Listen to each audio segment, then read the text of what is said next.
Benito Cereno by Herman Melville.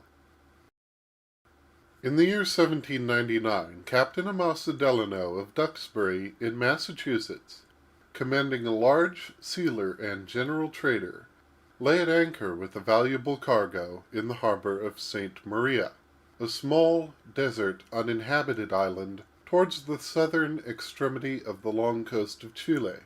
There he had touched for water. On the second day, not long after dawn, while lying in his berth, his mate came below, informing him that a strange sail was coming into the bay. Ships were then not so plenty in those waters as now. He rose, dressed, and went on deck. The morning was one peculiar to that coast. Everything was mute and calm, everything gray. The sea, though undulated into long roods of swells, seemed fixed, and was sleeked at the surface like waved lead that has cooled and set in the smelter's mold. The sky seemed a gray mantle. Flights of troubled gray fowl, kith and kin, with flights of troubled gray vapors among which they were mixed, skimmed low and fitfully over the waters, as swallows over meadows before storms. Shadows present, foreshadowing deeper shadows to come. To Captain Delano's surprise, the stranger, viewed through the glass, showed no colors, though to do so upon entering a haven, however uninhabited in its shores, where but a single other ship might be lying, was the custom among peaceful seamen of all nations. Considering the lawlessness and loneliness of the spot, and the sort of stories at that day associated with those seas, Captain Delano's surprise might have deepened into some uneasiness, had he not been a person of singularly undistrustful good nature, not liable, except on extraordinary and repeated excitement, and hardly then, to indulge in personal alarms any way involving the imputation of malign evil in man. Whether, in view of what humanity is capable, such a trait implies, along with a benevolent heart, more than ordinary quickness and accuracy of intellectual perception, may be left to the wise to determine. But whatever misgivings might have obtruded on first seeing the stranger would almost, in any seaman's mind, have been dissipated by observing that the ship, in navigating into the harbor, was drawing too near the land for her own safety's sake, owing to a sunken reef making out off her bow. This seemed to prove her a stranger indeed not only to the sealer, but the island. Consequently, she could be no wanted freebooter in that ocean. With no small interest, Captain Delano continued to watch her, a proceeding not much facilitated by the vapors partly mantling the hull, through which the far matin light from her cabin streamed equivocally enough, much like the sun by this time crescented on the rim of the horizon, and apparently in company with the strange ship entering the harbor, which, wimpled by the same low creeping clouds, showed not unlike a lima intriguante's one sinister eye peering across the plaza from the Indian loophole of her dusk saya y manta. It might have been but a deception of the vapors, but the longer the stranger was watched, the more singular appeared her maneuvers. Ere long it seemed hard to decide whether she meant to come in or no, what she wanted or what she was about. The wind, which had breezed up a little during the night, was now extremely light and baffling, which the more increased the apparent uncertainty of her movements. Surmising at last that it might be a ship in distress, Captain Delano ordered his whaleboat to be dropped, and, much to the wary opposition of his mate, prepared to board her and, at the least, pilot her in. On the night previous, a fishing party of the seamen had gone a long distance to some detached rocks out of sight from the sealer, and an hour or two before daybreak had returned, having met with no small success. Presuming that the stranger might have been long off soundings, the good captain put several baskets of the fish for presents into his boat, and so pulled away. From her continuing too near the sunken reef, deeming her in danger, calling to his men, he made all haste to apprise those on board of their situation.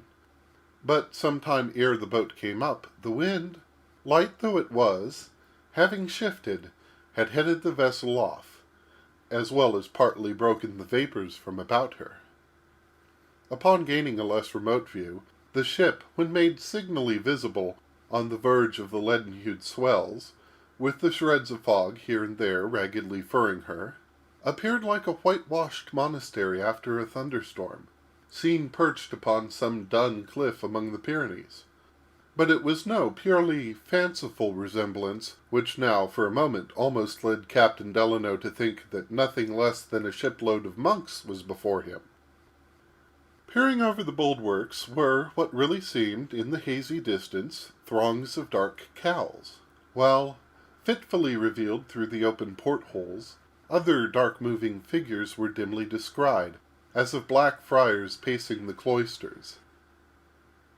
Upon a still nigher approach, this appearance was modified, and the true character of the vessel was plain.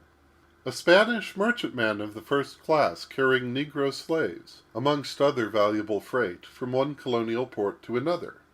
A very large, and, in its time, a very fine vessel, such as in those days were at intervals encountered along that main, sometimes superseded Acapulco treasure ships, or retired frigates of the Spanish king's navy, which, like superannuated Italian palaces, still, under a decline of masters, preserved signs of former state. As the whale-boat drew more and more nigh, the cause of the peculiar pipe-clayed aspect of the stranger was seen in the slovenly neglect pervading her.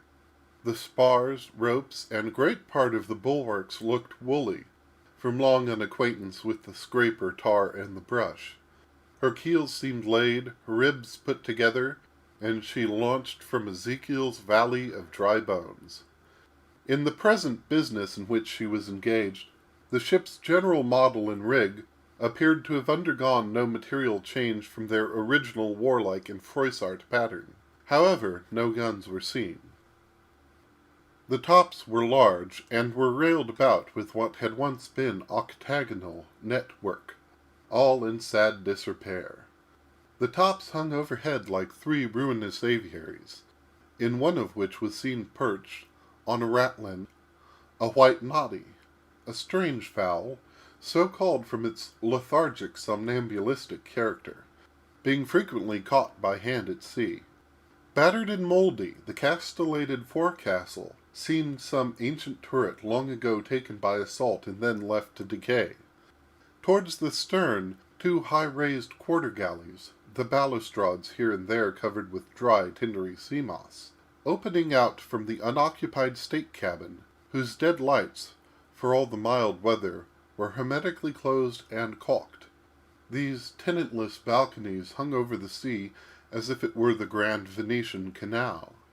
But the principal relic of faded grandeur was the ample oval of the shield-like stern-piece, intricately carved with the arms of Castile and Leon, medallioned about by groups of mythological or symbolical devices, uppermost and central of which was a dark satyr, in a mask, holding his foot on the prostrate neck of a writhing figure, likewise masked.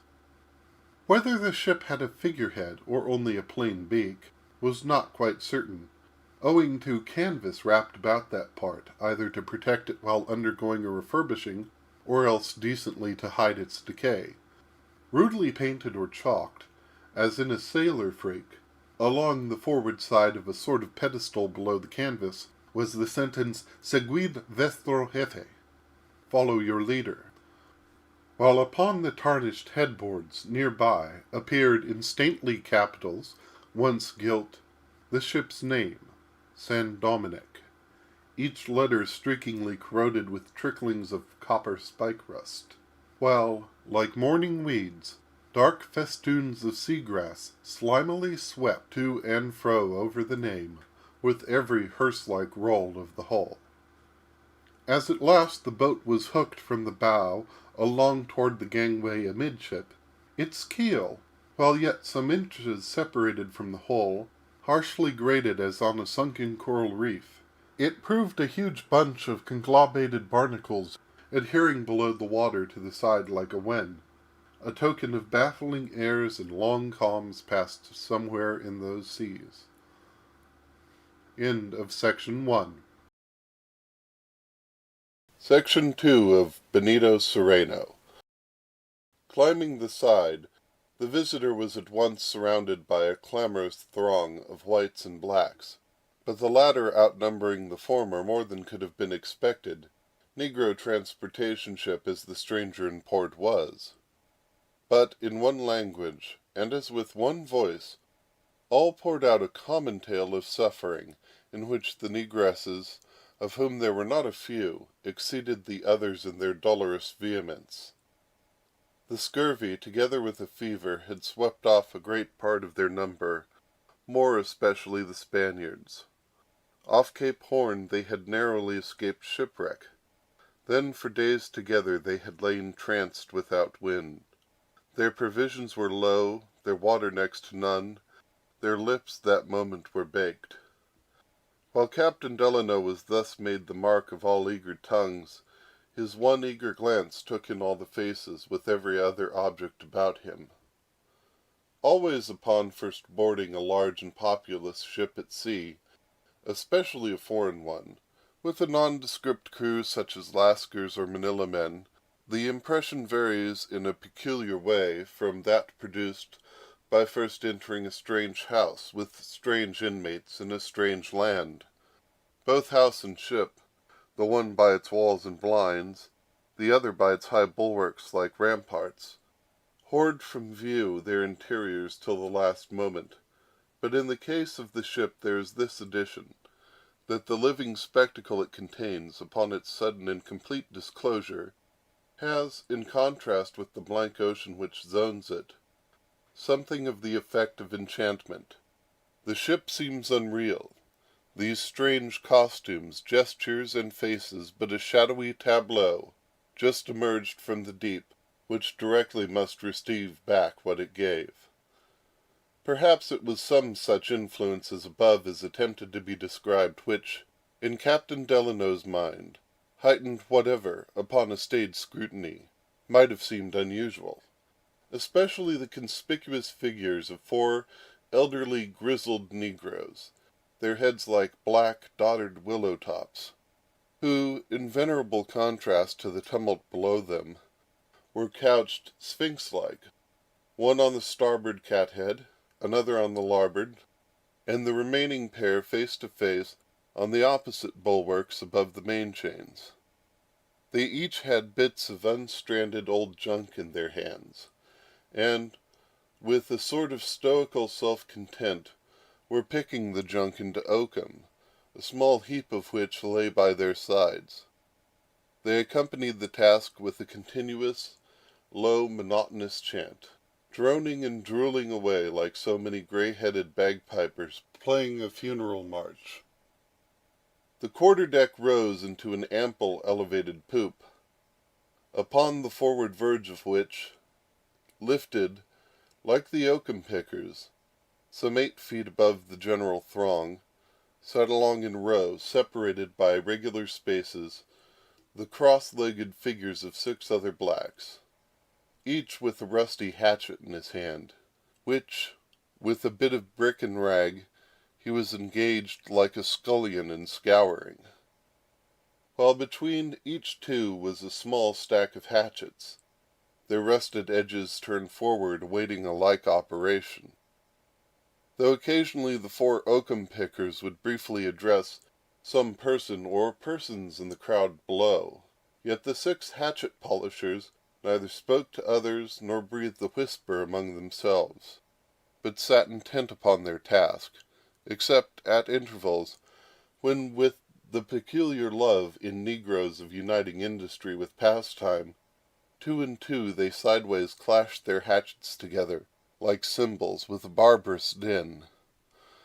All 6, unlike the generality, had the raw aspect of unsophisticated Africans. But the first comprehensive glance which took in these 10 figures, with scores less conspicuous, rested but an instant upon them, as, Impatient of the hubbub of voices, the visitor turned in quest of whomsoever it might be that commanded the ship. But, as if not unwilling to let nature make known her own case among his suffering charges, or else in despair of restraining it for the time, the Spanish captain, a gentlemanly, reserved-looking and rather young man to a stranger's eye, dressed with a singular richness, but bearing plain traces of sleepless cares and disquietudes, stood passively by, leaning against the mainmast, at one moment casting a dreary, spiritless look upon his excited people, at the next an unhappy glance toward his visitor. By his side stood a black of small stature, in whose rude face, as occasionally like a shepherd's dog, he mutely turned it up to the Spaniards. Sorrow and affection were equally blended. Struggling through the throng, the American advanced to the Spaniard, assuring him of his sympathies, and offering to render whatever assistance might be in his power, to which the Spaniard returned, for the present, but grave and ceremonious acknowledgments, his national formality dusked by the saturnine mood of ill health.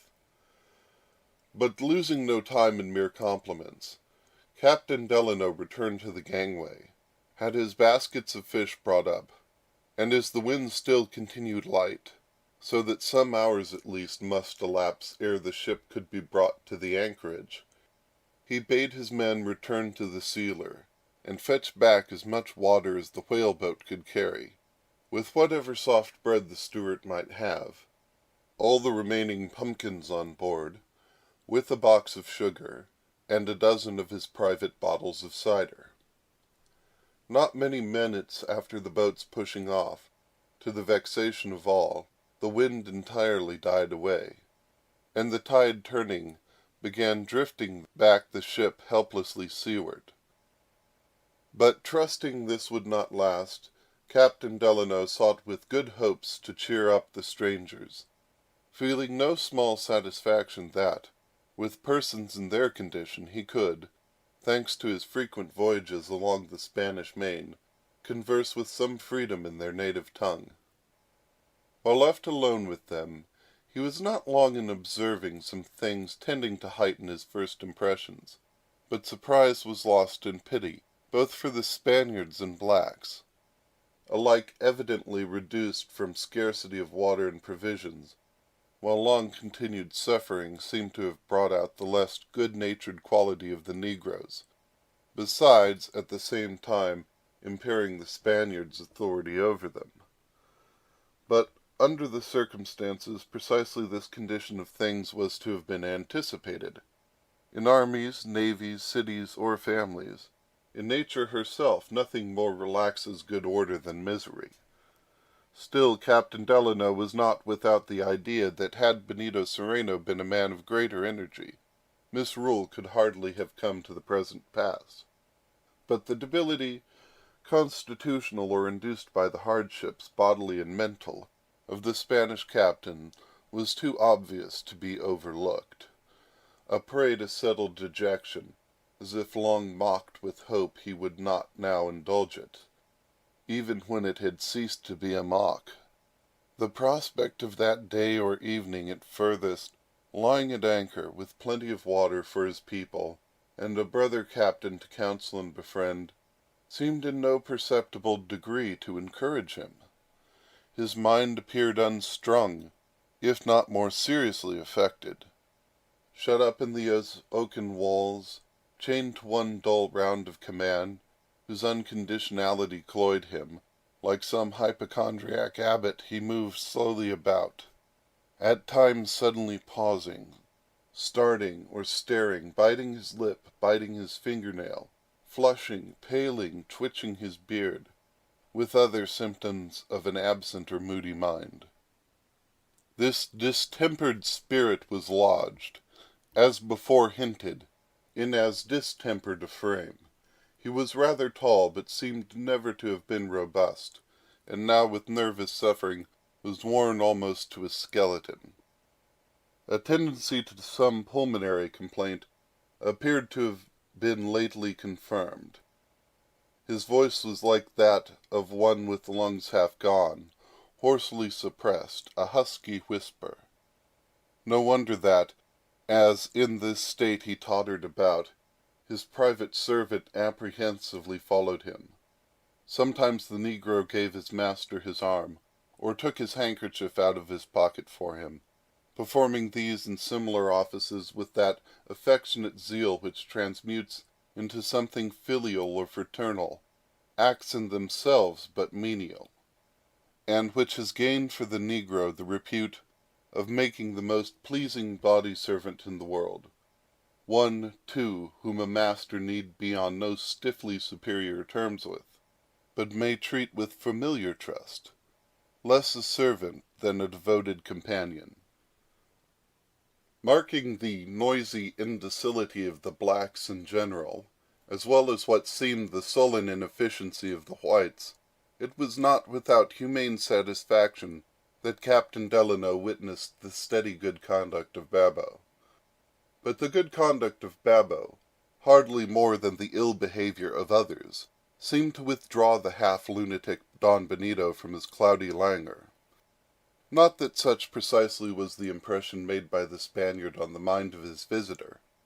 The Spaniard's individual unrest was, for the present, but noted as conspicuous a feature in the ship's general affliction. Still, Captain Delano was not a little concerned at what he could not help taking for the time to be Don Benito's unfriendly indifference towards himself. The Spaniard's manner, too, conveyed a note of sour and gloomy disdain, which he seemed at no pains to disguise. But this the American in charity ascribed to the harassing effects of sickness, since, in former instances, he had noted that there are peculiar natures on whom prolonged physical suffering seems to cancel every social instinct of kindness. As if forced to black bread themselves, they deemed it but equity that each person coming nigh them should, indirectly by some slight or affront, be made to partake of their fare. But ere long Captain Delano bethought him that, indulgent as he was at the first, in judging the Spaniard he might not, after all, have exercised charity enough. At bottom it was Don Benito's reserve which displeased him, but the same reserve was shown towards all but his personal attendant. Even the formal reports which, according to sea usage, were at stated times made to him by some petty underling, either a white, mulatto, or black, he hardly had patience enough to listen to without betraying contemptuous aversion. His manner upon such occasions was, in its degree, not unlike that which might be supposed to have been his imperial countryman's, Charles V., just previous to the anchoritish retirement of that monarch from the throne. This splenetic disrelish of his place was evinced in almost every function pertaining to it. Proud as he was moody, he condescended to no personal mandate. Whatever special orders were necessary, their delivery was delegated to his body servant, who in turn transferred them to their alternate destination, through runners, alert Spanish boys or slave boys, like pages or pilot fish within easy call, continually hovering around Don Benito, so that to have beheld this undemonstrative invalid gliding about apathetic and mute, no landsman could have dreamed that in him was lodged a dictatorship beyond which, while at sea, there was no earthly appeal. Thus the Spaniard, regarded in his reserve, seemed as the involuntary victim of mental disorder. But in fact his reserve might, in some degree, have proceeded from design.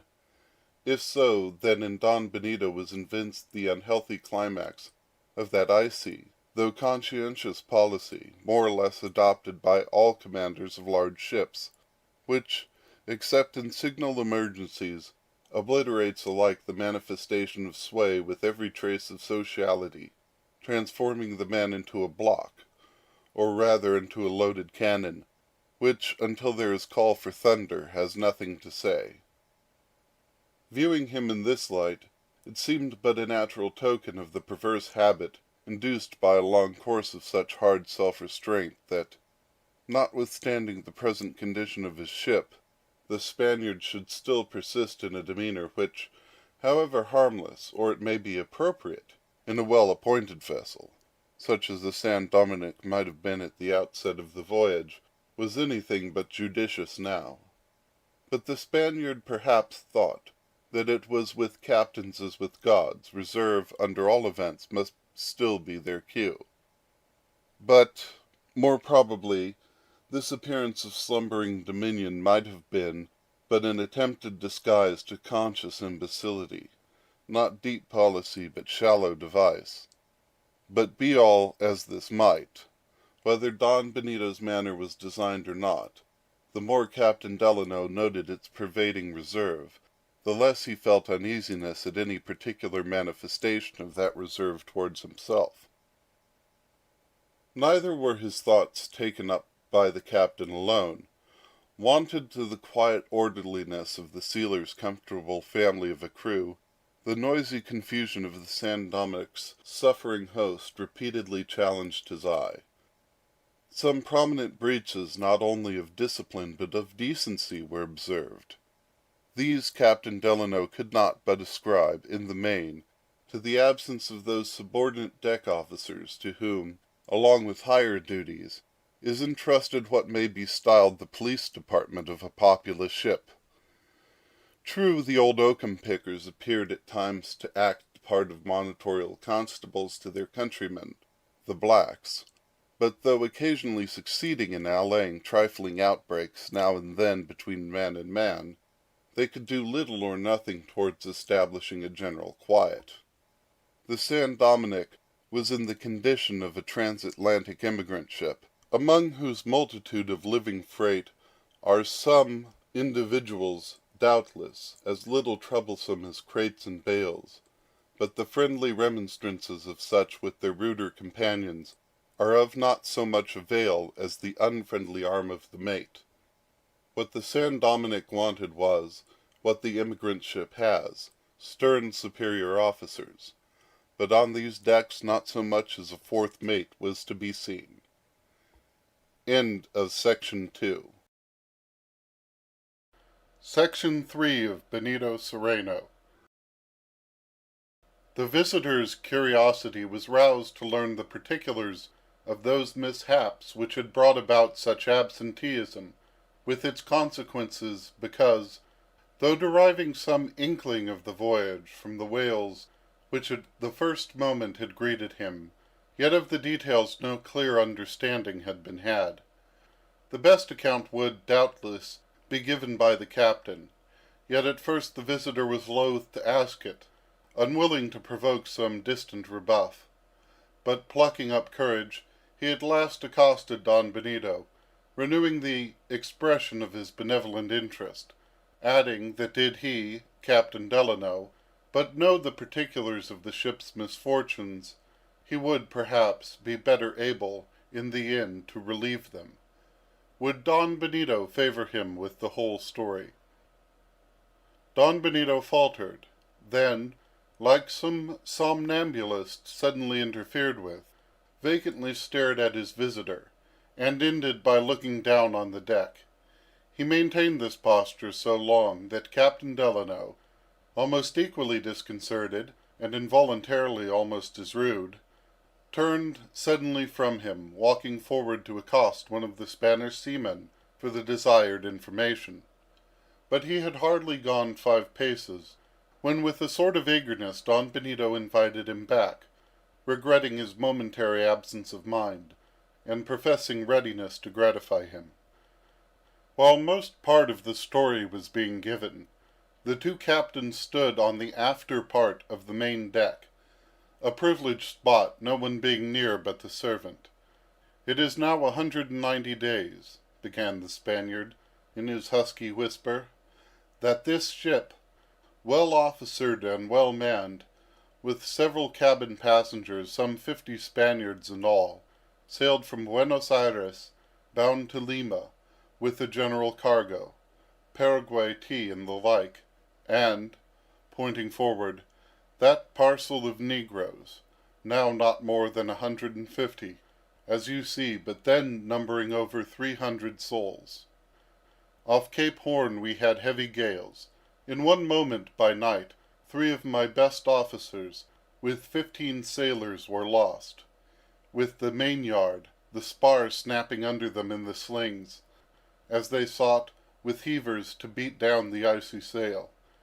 To lighten the hull, the heavier sacks of mata were thrown into the sea, with most of the water pipes lashed on deck at the time. And this last necessity it was, combined with the prolonged detentions afterwards experienced, which eventually brought about our chief causes of suffering.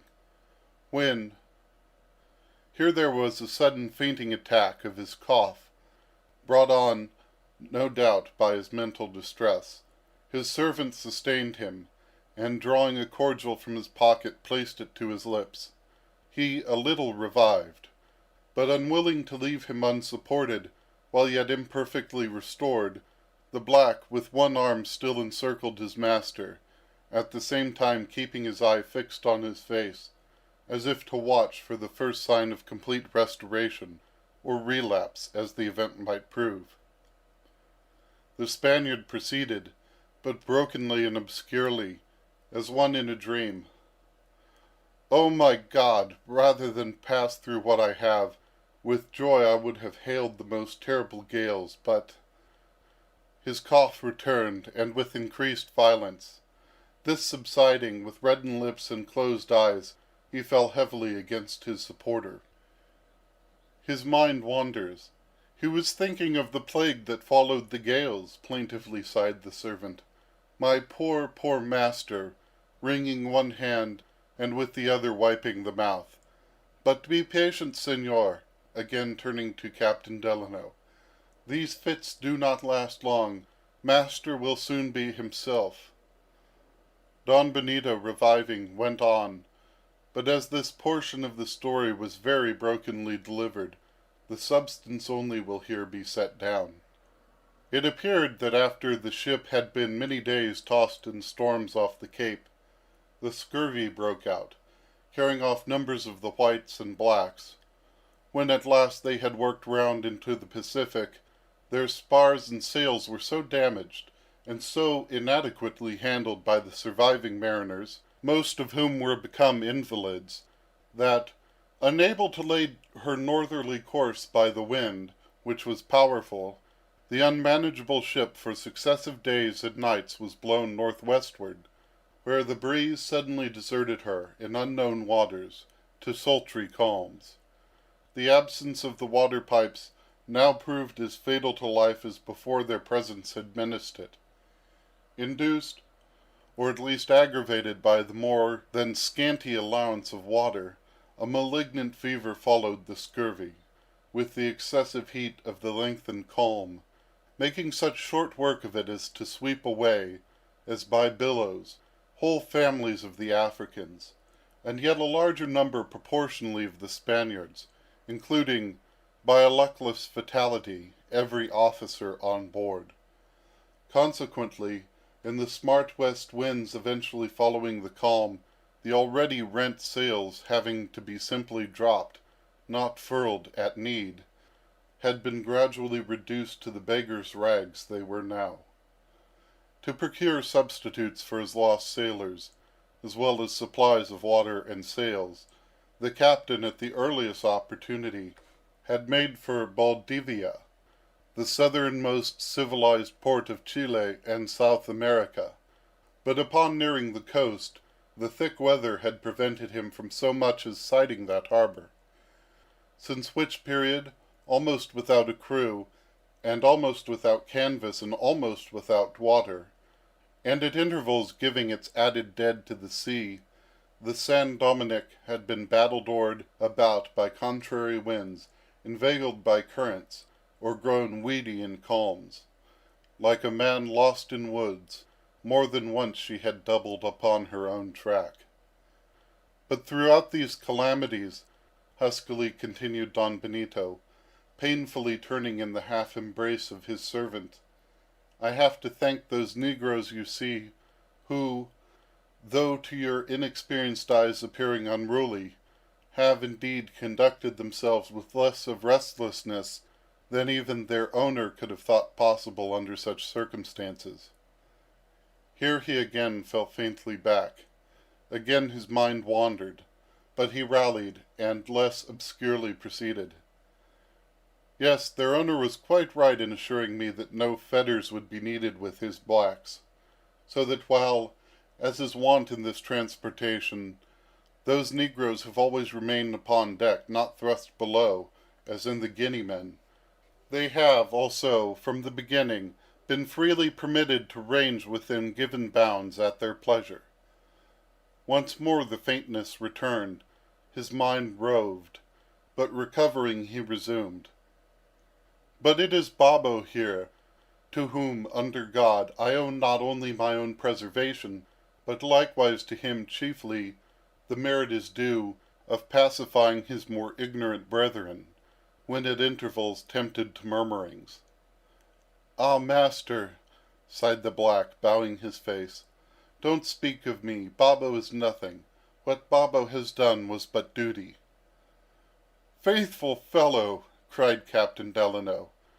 Don Benito, I envy you such a friend. Slave I cannot call him. End of Section 3. Chapter 4. The Blacks.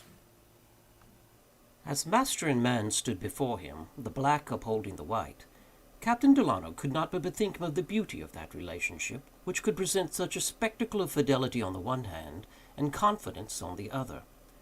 The scene was heightened by the contrast in dress, denoting their relative positions. The Spaniard wore a loose Chili jacket of dark velvet, white small clothes and stockings, with silver buckles at the knee and instep, a high-crowned sombrero of fine grass, a slender sword, silver-mounted, hung from a knot in his sash, the last being an almost invariable adjunct, more for utility than ornament, of a South American gentleman's dress to this hour. Excepting when his occasional nervous contortions brought about disarray, there was a certain precision in his attire, curiously at variance with the unsightly disorder around, especially in the belittered ghetto, forward of the mainmast, wholly occupied by the blacks. The servant wore nothing but wide trousers, apparently, from their coarseness and patches, made out of some old topsail. They were clean, and confined at the waist by a bit of unstranded rope, which, with his composed, deprecatory air at times, made him look something like a begging friar of St. Francis. However unsuitable for the time and place, at least in the blunt-thinking American's eyes, and however strangely surviving in the midst of all his afflictions, the toilette of Don Benito might not, in fashion at least, have gone beyond the style of the day among South Americans of his class. Though on the present voyage sailing from Buenos Aires, he had avowed himself a native and resident of Chile, whose inhabitants had not so generally adopted the plain coat and once plebeian pantaloons, but with a becoming modification adhered to their provincial costume, picturesque as any in the world. Still, relatively to the pale history of the voyage and his own pale face, there seemed something so incongruous in the Spaniard's apparel, as almost to suggest the image of an invalid courtier tottering about London streets in the time of the plague. The portion of the narrative which, perhaps, most excited interest, as well as some surprise, considering the latitudes in question, was the long calms spoken of, and more particularly the ship so long drifting about. Without communicating the opinion, of course, the American could not but impute at least part of the detentions both to clumsy seamanship and faulty navigation. Eyeing Don Benito's small yellow hands, he easily inferred that the young captain had not got into command at the hawse hole, but the cabin window; and if so, why wonder at incompetence in youth, sickness, and aristocracy united? Such was his democratic conclusion. But drowning criticism in compassion, after a fresh repetition of his sympathies, Captain Delano, having heard out his story, not only engaged, as in the first place, to see Don Benito and his people supplied in their immediate bodily needs, but also now further promised to assist him in procuring a large permanent supply of water, as well as some sails and rigging; and though it would involve no small embarrassment to himself, yet he would spare 3 of his best seamen for temporary deck officers, so that without delay the ship might proceed to Concepcion, there fully to refit for Lima, her destined port. Such generosity was not without its effect, even upon the invalid. His face lighted up. Eager and hectic, he met the honest glance of his visitor. With gratitude he seemed overcome. "This excitement is bad for master," whispered the servant, taking his arm, and with soothing words gently drawing him aside. When Don Benito returned, the American was pained to observe that his hopefulness, like the sudden kindling in his cheek, was but febrile and transient. Ere long, with joyless mien, looking up toward the poop, the host invited his guest to accompany him there, for the benefit of what little breath of wind might be stirring. As during the telling of the story, Captain Delano had once or twice started at the occasional cymballing of the hatchet polishers, wondering why such an interruption should be allowed, especially in that part of the ship, and in the ears of an invalid. And, moreover, as the hatchets had anything but an attractive look, and the handlers of them still less so, it was therefore, to tell the truth, not without some lurking reluctance, or even shrinking, it may be, that Captain Delano, with apparent complacence, acquiesced in his host's invitation.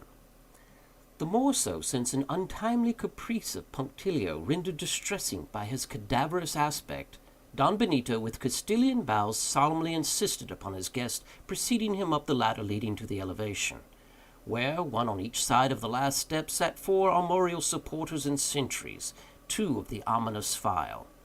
Gingerly enough stepped good Captain Delano between them, and in the instant of leaving them behind, like one running the gauntlet, he felt an apprehensive twitch in the calves of his legs. But when, facing about, he saw the whole file, like so many organ grinders, still stupidly intent on their work, unmindful of everything beside, he could not but smile at his late fidgeting panic. Presently, while standing with Don Benito, looking forward upon the decks below, he was struck by one of those instances of insubordination previously alluded to. 3 black boys with 2 Spanish boys were sitting together on the hatches, scraping a rude wooden platter in which some scanty mess had recently been cooked. Suddenly, one of the black boys, enraged at a word dropped by one of his white companions, seized a knife, and though called to forbear by one of the oakum pickers, struck the lad over the head, inflicting a gash from which blood flowed. In amazement, Captain Delano inquired what this meant, to which the pale Benito dully muttered that it was merely the sport of the lad. "Pretty serious sport, truly," rejoined Captain Delano. "Had such a thing happened on board the Bachelor's Delight, instant punishment would have followed." At these words, the Spaniard turned upon the American one of his sudden, staring, half-lunatic looks.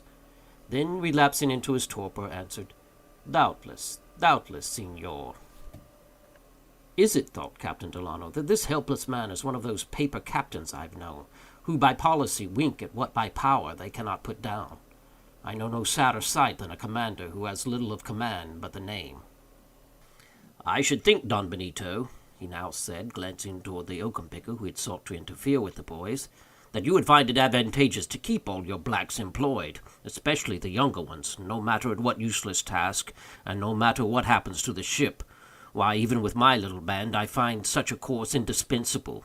I once kept a crew on my quarter-deck thrumming mats for my cabin, when for 3 days I had given up my ship, mats, men, and all, for a speedy loss, owing to the violence of a gale, in which we could do nothing but helplessly drive before it." "Doubtless, doubtless," muttered Don Benito. "But," continued Captain Delano, again glancing upon the oakum pickers, and then at the hatchet polishers near by, "I see you keep some at least of your host employed." "Yes," was again the vacant response. "Those old men there, shaking their pows from their pulpits," continued Captain Delano, pointing to the oakum pickers, "seem to act the part of old dominies to the rest, little heeded as their admonitions are at times. Is this voluntary on their part, Don Benito, or have you appointed them shepherds to your flock of black sheep?" "What posts they fill, I appointed them," rejoined the Spaniard in an acrid tone, as if resenting some supposed satiric reflection. "And these others, these Ashanti conjurers here," continued Captain Delano, rather uneasily eyeing the brandished steel of the hatchet polishers, where in spots it had been brought to a shine. "This seems a curious business they are at, Don Benito." "In the gales we met," answered the Spaniard. "What of our general cargo was not thrown overboard was much damaged by the brine. Since coming into calm weather, I have had several cases of knives and hatchets daily brought up for overhauling and cleaning." prudent idea, Don Benito. You are part owner of ship and cargo, I presume, but not of the slaves, perhaps." "I am owner of all you see," impatiently returned Don Benito, "except the main company of blacks, who belonged to my late friend Alejandro Aranda." As he mentioned this name, his air was heartbroken, his knees shook, his servant supported him. Thinking he divined the cause of such unusual emotion, to confirm his surmise, Captain Delano, after a pause, said, "And may I ask, Don Benito, whether, since a while ago you spoke of some cabin passengers, the friend whose loss so afflicts you at the outset of the voyage accompanied his blacks?" "Yes." "But died of the fever?" "Died of the fever. Oh, could I but—" Again quivering, the Spaniard paused. "Pardon me," said Captain Delano slowly, "but I think that by a sympathetic experience I conjecture, Don Benito, what it is that gives the keener edge to your grief. It was once my hard fortune to lose at sea a dear friend, my own brother, then supercargo. Assured of the welfare of his spirit, its departure I could have borne like a man. But that honest eye, that honest hand, both of which had so often met mine, and that warm heart, all like scraps to the dogs, to throw all to the sharks. It was then I vowed never to have for fellow voyager a man I loved, unless, unbeknown to him, I had provided every requisite, in case of a fatality, for embalming his mortal part, for interment on shore. Well, your friend's remains now on board this ship, Don Benito. Not thus strangely would the mention of his name affect you." "On board this ship?" echoed the Spaniard. Then, with horrified gestures, as directed against some spectre, he unconsciously fell into the ready arms of his attendant, who, with a silent appeal toward Captain Delano, seemed beseeching him not again to approach a theme so unspeakably distressing to his master. "This poor fellow now," thought the pained American, "is the victim of that sad superstition which associates goblins with the deserted body of a man, as ghosts with an abandoned house. How unlike are we made! What to me, in like case, would have been a solemn satisfaction, the bare suggestion even, terrifies the Spaniard into this trance. Poor Alexandro Aranda! What would you say could you see your friend, who on former voyages, when you for months were left behind, has, I dare say, often longed and longed for one peep at you, now transported with terror at the least thought of having you any way nigh him?"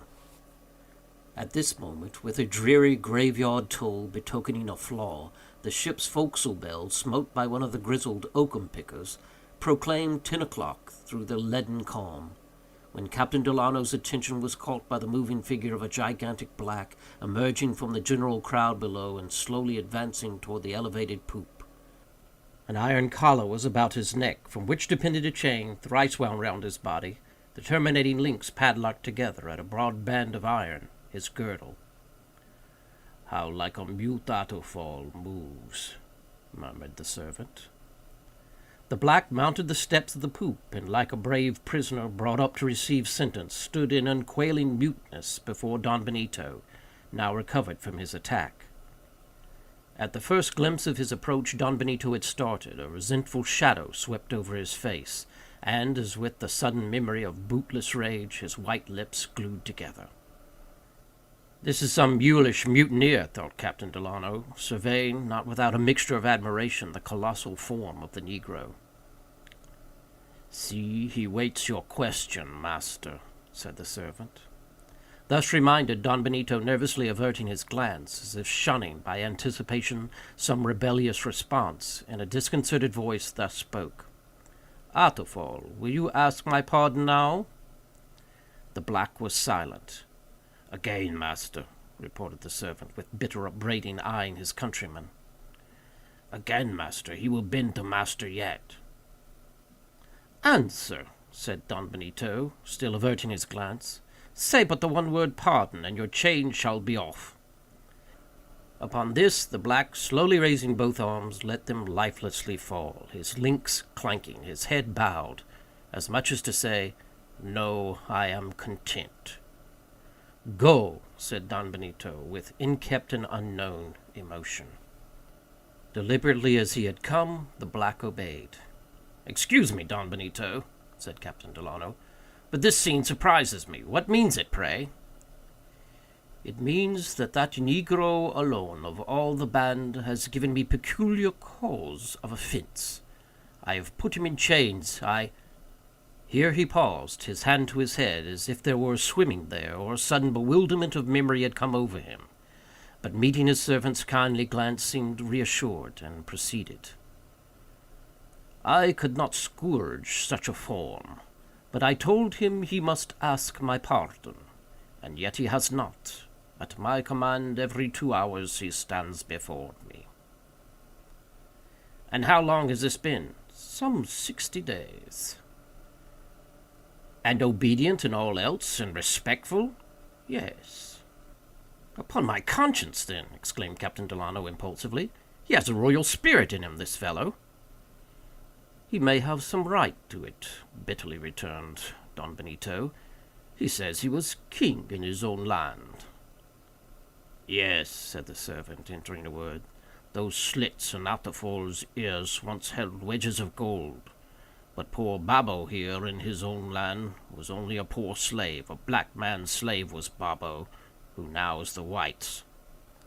Somewhat annoyed by these conversational familiarities, Captain Delano turned curiously upon the attendant, then glanced inquiringly at his master, but, as if long wonted to these little informalities, neither master nor man seemed to understand him. "What, pray, was Atufal's offence, Don Benito?" asked Captain Delano. "If it was not something very serious, take a fool's advice, and in view of his general docility, as well as in some natural respect for his spirit, remit his penalty." "No, no, master will never do that," here murmured the servant to himself. "Proud Atufal must first ask master's pardon. The slave there carries the padlock, but master here carries the key."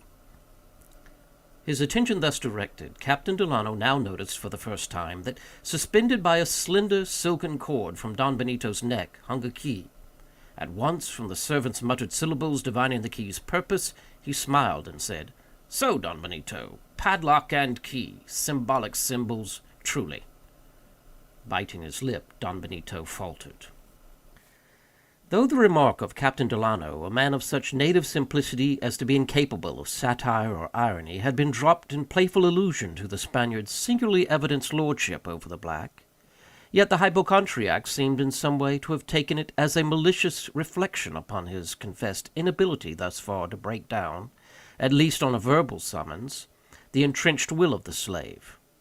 Deploring this supposed misconception, yet despairing of correcting it, Captain Delano shifted the subject, but finding his companion more than ever withdrawn, as if still slowly digesting the lees of the presumed affront above mentioned, by and by Captain Delano likewise became less talkative, oppressed against his own will by what seemed the secret vindictiveness of the morbidly sensitive Spaniard.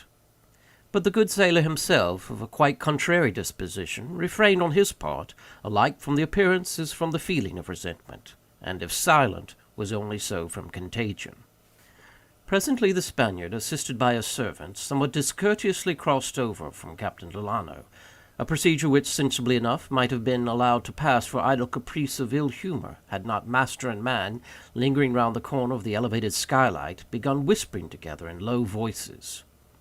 This was unpleasing, and more, the moody air of the Spaniard, which at times had not been without a sort of valetudinarian stateliness, now seemed anything but dignified, while the menial familiarity of the servant lost its original charm of simple-hearted attachment.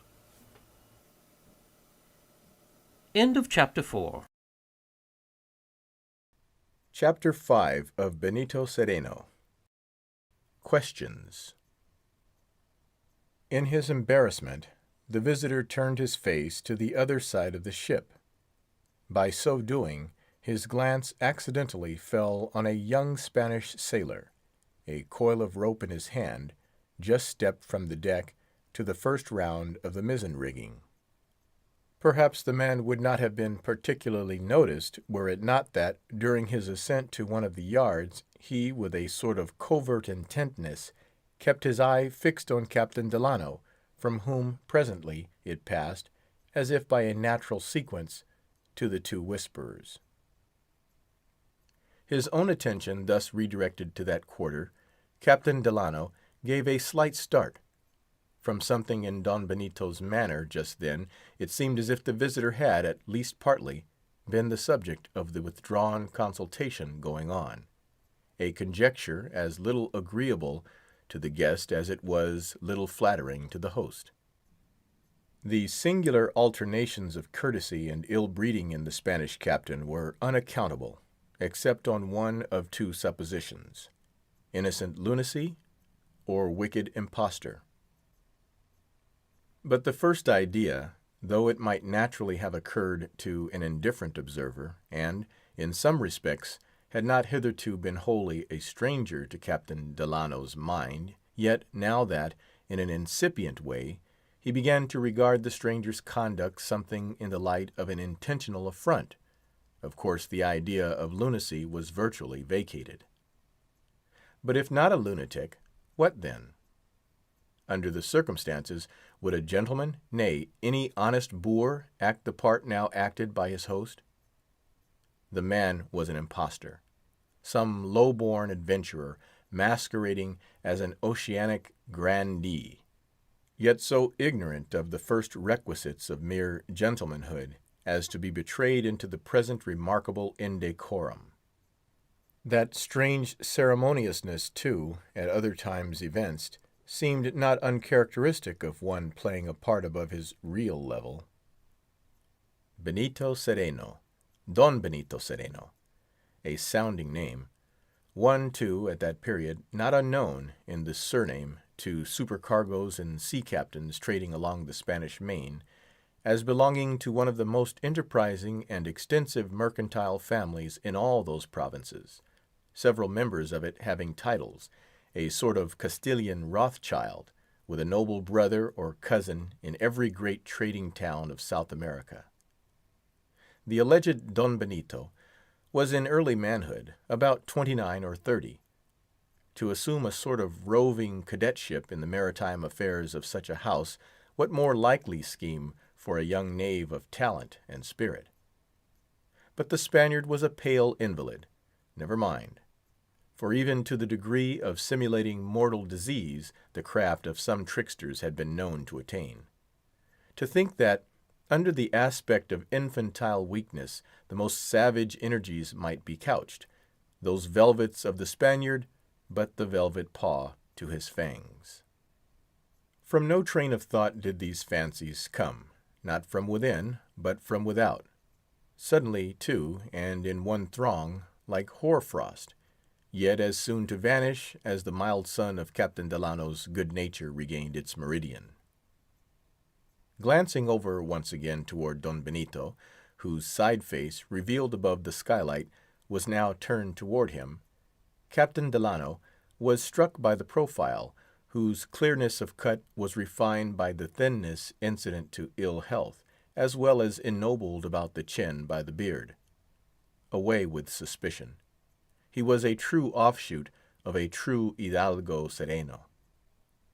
Relieved by these and other better thoughts, the visitor, lightly humming a tune, now began indifferently pacing the poop, so as not to betray to Don Benito that he had at all mistrusted incivility, much less duplicity; for such mistrust would yet be proved illusory, and by the event; though, for the present, the circumstance which had provoked that distrust remained unexplained.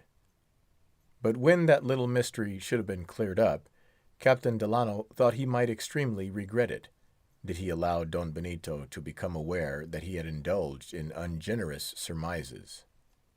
In short, to the Spaniard's black-letter text it was best, for a while, to leave open margin. Presently, his pale face twitching and overcast, the Spaniard, still supported by his attendant, moved over toward his guest, when, with even more than usual embarrassment, and a strange sort of intriguing intonation in his husky whisper, the following conversation began. "Señor, may I ask how long you have lain at this isle?" "Oh, but a day or two, Don Benito." "And from what port are you last?" "Canton." "And there, Señor, you exchanged your seal skins for teas and silks, I think you said?" "Yes, silks mostly. And the balance you took in specie, perhaps? Captain Delano, fidgeting a little, answered, Yes, some silver, not a very great deal, though. Ah, well, may I ask how many men have you on board, Señor? Captain Delano slightly started, but answered, About 25, all told. And at present, Señor, all on board, I suppose? All on board, Don Benito, replied the captain, now with satisfaction. And will be tonight, Señor? At this last question, following so many pertinacious ones, for the soul of him, Captain Delano could not but look very earnestly at the questioner, who, instead of meeting the glance with every token of craven discomposure, dropped his eyes to the deck, presenting an unworthy contrast to his servant, who just then was kneeling at his feet, adjusting a loose shoe-buckle. His disengaged face, meantime, with humble curiosity, turned openly up into his master's downcast one. The Spaniard, still with a guilty shuffle, repeated his question. And will be tonight, Señor? Yes, for aught I know, returned Captain Delano. But nay, rallying himself into fearless truth, some of them talked of going off on another fishing party about midnight. Your ships generally go more or less armed, I believe, Señor? Oh, a 6-pounder or two in case of emergency, was the intrepidly indifferent reply, with a small stock of muskets, sealing spears, and cutlasses, you know. As he thus responded, Captain Delano again glanced at Don Benito, but the latter's eyes were averted, while abruptly and awkwardly shifting the subject, he made some peevish allusion to the calm, and then, without apology, once more, with his attendant, withdrew to the opposite bulwarks, where the whispering was resumed. At this moment, and ere Captain Delano could cast a cool thought upon what had just passed, the young Spanish sailor before mentioned was seen descending from the rigging. In act of stooping over to spring inboard to the deck, his voluminous, unconfined frock or shirt of coarse woolen, much spotted with tar, opened out far down the chest, revealing a soiled undergarment of what seemed the finest linen, edged about the neck with a narrow blue ribbon, sadly faded and worn. At this moment the young sailor's eye was again fixed on the whisperers, and Captain Delano thought he observed a lurking significance in it, as if silent signs of some Freemason sort had that instant been interchanged. This once more impelled his own glance in the direction of Don Benito, and, as before, he could not but infer that himself formed the subject of the conference. He paused. The sound of the hatchet polishing fell on his ears. He cast another swift side look at the two. They had the air of conspirators. In connection with the late questionings and the incident of the young sailor, these things now begat such return of involuntary suspicion that the singular guilelessness of the American could not endure it. Plucking up a gay and humorous expression, he crossed over to the two rapidly, saying, "Ah, Don Benito, your black here seems high in your trust, a sort of privy councillor, in fact." Upon this, the servant looked up, with a good-natured grin, but the master started as from a venomous bite. It was a moment or two before the Spaniard sufficiently recovered himself to reply, which he did at last, with cold constraint. "Yes, Señor, I have trust in Babo." Here Babo, changing his previous grin of mere animal humor into an intelligent smile, not ungratefully eyed his master. Finding that the Spaniard now stood silent and reserved, as if involuntarily or purposely giving hint that his guest's proximity was inconvenient just then, Captain Delano, unwilling to appear uncivil even to incivility itself, made some trivial remark and moved off, again and again turning over in his mind the mysterious demeanor of Don Benito Cereno. He had descended from the poop, and, wrapped in thought, was passing near a dark hatchway, leading down into the steerage, when, perceiving motion there, he looked to see what moved. The same instant there was a sparkle in the shadowy hatchway, and he saw one of the Spanish sailors prowling there, hurriedly placing his hand in the bosom of his frock, as if hiding something. Before the man could have been certain who it was that was passing, he slunk below out of sight. But enough was seen of him to make it sure that he was the same young sailor before noticed in the rigging. What was that which so sparkled? Thought Captain Delano. It was no lamp, no match, no live coal. Could it have been a jewel? But how come sailors with jewels? Or with silk-trimmed undershirts either? Has he been robbing the trunks of the dead cabin passengers?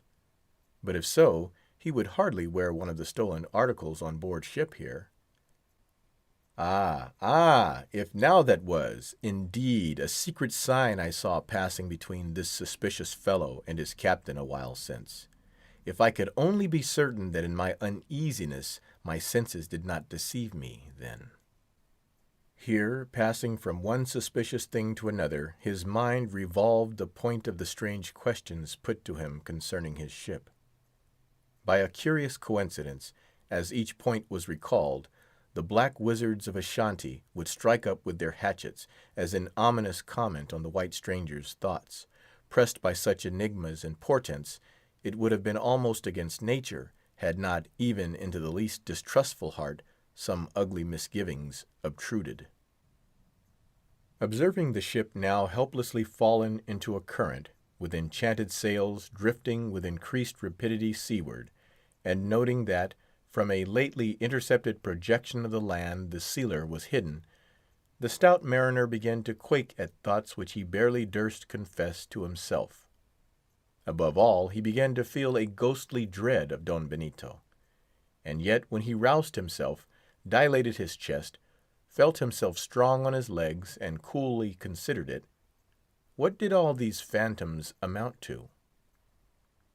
Had the Spaniard any sinister scheme, it must have reference not so much to him, Captain Delano, as to his ship, the Bachelor's Delight. Hence, the present drifting away of the one ship from the other, instead of favoring any such possible scheme, was, for the time at least, opposed to it. Clearly, any suspicion, combining such contradictions, must need be delusive. Beside, was it not absurd to think of a vessel in distress, a vessel by sickness almost dismanned of her crew, a vessel whose inmates were parched for water?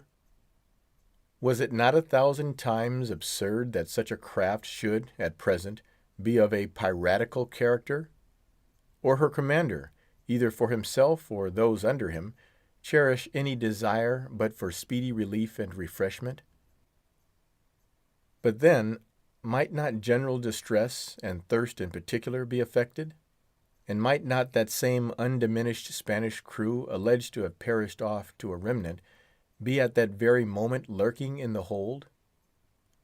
On heartbroken pretence of entreating a cup of cold water, fiends in human form had got into lonely dwellings, nor retired until a dark deed had been done. And among the Malay pirates, it was no unusual thing to lure ships after them into their treacherous harbors, or entice boarders from a declared enemy at sea, by the spectacle of thinly manned or vacant decks, beneath which prowled 100 spears with yellow arms ready to upthrust them through the mats. Not that Captain Delano had entirely credited such things. He had heard of them, and now, as stories, they recurred. The present destination of the ship was the anchorage. There she would be near his own vessel. Upon gaining that vicinity, might not the San Dominick, like a slumbering volcano, suddenly let loose energies now hid? He recalled the Spaniard's manner while telling his story. There was a gloomy hesitancy and subterfuge about it. It was just the manner of one making up his tale for evil purposes as he goes. But if that story was not true, what was the truth? That the ship had unlawfully come into the Spaniard's possession?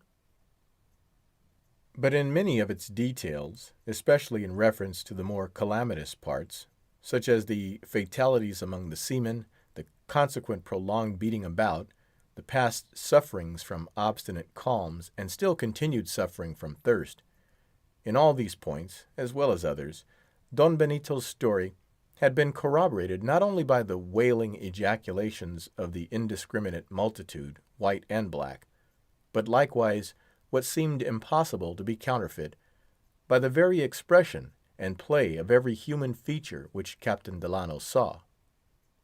If Don Benito's story was throughout an invention, then every soul on board, down to the youngest negress, was his carefully drilled recruit in the plot.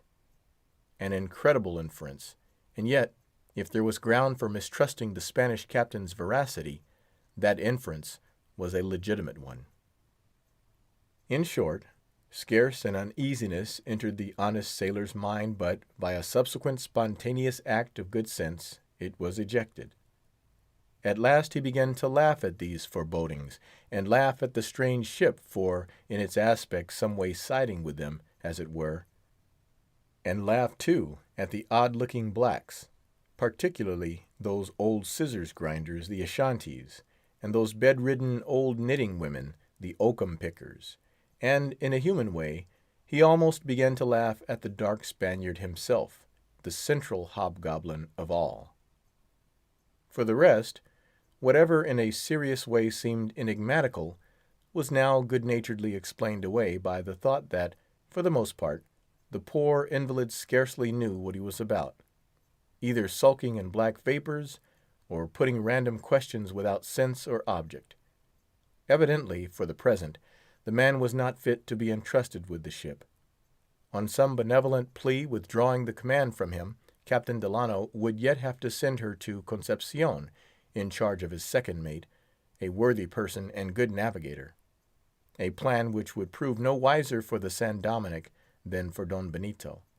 For, relieved from all anxiety, keeping wholly to his cabin, the sick man, under the good nursing of his servant, would probably, by the end of the passage, be in a measure restored to health, and with that he should also be restored to authority. End of Chapter 5. Chapter 6 of Benito Cereno. The boat appears. Such were the American's thoughts. They were tranquilizing. There was a difference between the idea of Don Benito's darkly preordaining Captain Delano's fate, and Captain Delano's lightly arranging Don Benito's. Nevertheless, it was not without something of relief that the good seaman presently perceived his whale-boat in the distance. Its absence had been prolonged by unexpected detention at the sealer's side, as well as its returning trip lengthened by the continual recession of the goal. The advancing speck was observed by the blacks.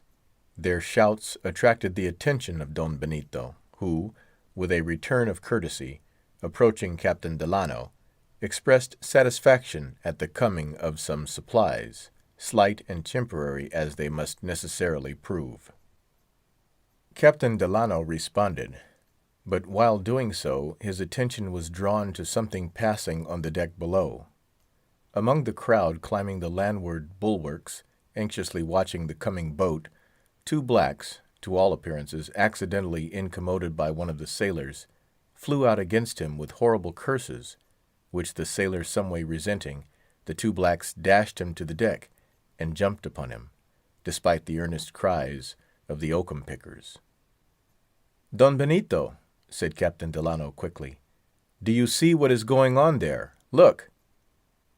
But, seized by his cough, the Spaniard staggered, with both hands to his face, on the point of falling. Captain Delano would have supported him, but the servant was more alert, who, with one hand sustaining his master, with the other applied the cordial. Don Benito restored, the black withdrew his support, slipping aside a little, but dutifully remaining within call of a whisper. Such discretion was here evinced as quite wiped away, in the visitor's eyes, any blemish of impropriety which might have attached to the attendant, from the indecorous conferences before mentioned; showing, too, that if the servant were to blame, it might be more the master's fault than his own, since, when left to himself, he could conduct thus well. His glance thus called away from the spectacle of disorder to the more pleasing one before him, Captain Delano could not avoid again congratulating Don Benito upon possessing such a servant, who, though perhaps a little too forward now and then, must upon the whole be invaluable to one in the invalid's situation. "Tell me, Don Benito," he added, with a smile, "I should like to have your man here myself. What will you take for him? Would 50 doubloons be any object?" "Master wouldn't part with Babo for 1,000 doubloons," murmured the black, overhearing the offer, and taking it in earnest, and, with the strange vanity of a faithful slave appreciated by his master, scorning to hear so paltry a valuation put upon him by a stranger. But Don Benito, apparently hardly yet completely restored, and again interrupted by his cough, made but some broken reply. Soon his physical distress became so great, affecting his mind too apparently, that, as if to screen the sad spectacle, the servant gently conducted his master below. Left to himself, the American, to while away the time till his boat should arrive, would have pleasantly accosted some one of the few Spanish seamen he saw; but recalling something that Don Benito had said touching their ill conduct, he refrained, as a shipmaster indisposed to countenance cowardice or unfaithfulness in seamen. While, with these thoughts, standing with eye directed forward toward that handful of sailors, suddenly he thought that some of them returned the glance, and with a sort of meaning. He rubbed his eyes, and looked again, but again seemed to see the same thing.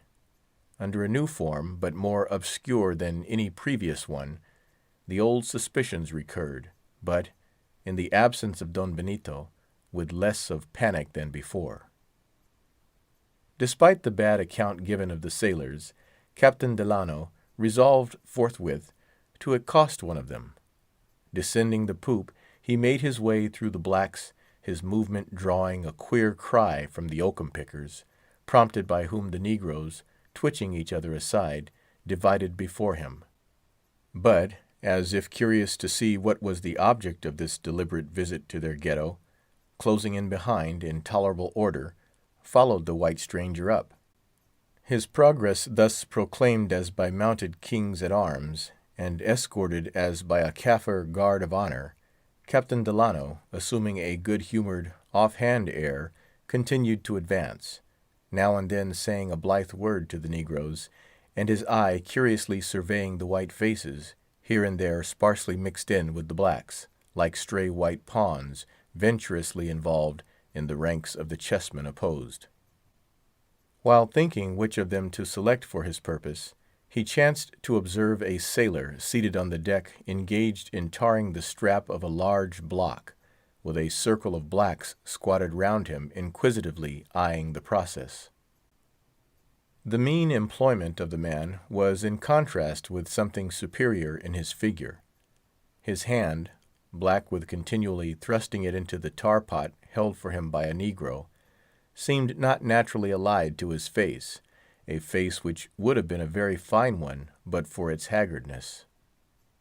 Whether this haggardness had aught to do with criminality could not be determined, since, as intense heat and cold, though unlike, produce like sensations, so innocence and guilt, when, through casual association with mental pain, stamping any visible impress, use one seal, a hacked one.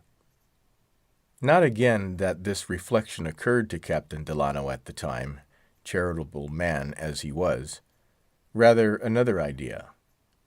Because observing so singular a haggardness to be combined with a dark eye, averted as in trouble and shame, and then, however illogically, uniting in his mind his own private suspicions of the crew with the confessed ill opinion on the part of their captain, he was insensibly operated upon by certain general notions, which, while disconnecting pain and abashment from virtue, as invariably link them with vice. If, indeed, there be any wickedness on board this ship, thought Captain Delano, be sure that man there has fouled his hand in it, even as now he fouls it in the pitch. I don't like to accost him. I will speak to this other, this old Jack here on the windlass. He advanced to an old Barcelona tar, in ragged red breeches and dirty nightcap, cheeks trenched and bronzed, whiskers dense as thorn hedges. Seated between two sleepy-looking Africans, this mariner, like his younger shipmate, was employed upon some rigging, splicing a cable, the sleepy-looking blacks performing the inferior function of holding the outer parts of the ropes for him. Upon Captain Delano's approach, the man at once hung his head below its previous level, the one necessary for business. It appeared as if he desired to be thought absorbed, with more than common fidelity in his task.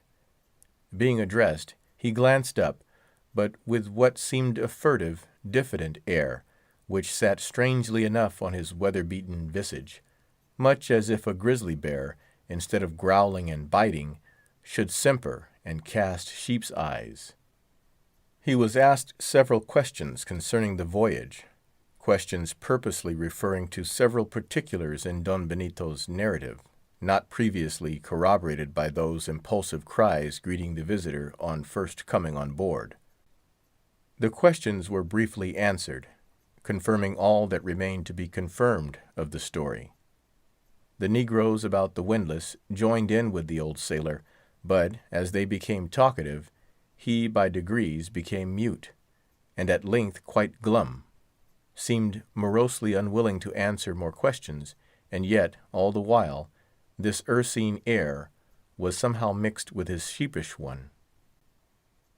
Despairing of getting into unembarrassed talk with such a centaur, Captain Delano, after glancing round for a more promising countenance, but seeing none, spoke pleasantly to the blacks to make way for him, and so, amid various grins and grimaces, returned to the poop, feeling a little strange at first, he could hardly tell why, but upon the whole with regained confidence in Benito Cereno. How plainly, thought he, did that old whiskerando yonder betray a consciousness of ill desert. No doubt when he saw me coming, he dreaded lest I, apprised by his captain of the crew's general misbehavior, came with sharp words for him, and so down with his head. And yet, now that I think of it, that very old fellow, if I err not, was one of those who seemed so earnestly eyeing me here a while since. Ah, these currents spin one's head round almost as much as they do the ship. There now's a pleasant sort of sunny sight. Quite sociable, too. His attention had been drawn to a slumbering negress, partly disclosed through the lacework of some rigging, lying with youthful limbs, carelessly disposed, under the lee of the bulwarks, like a doe in the shade of a woodland rock.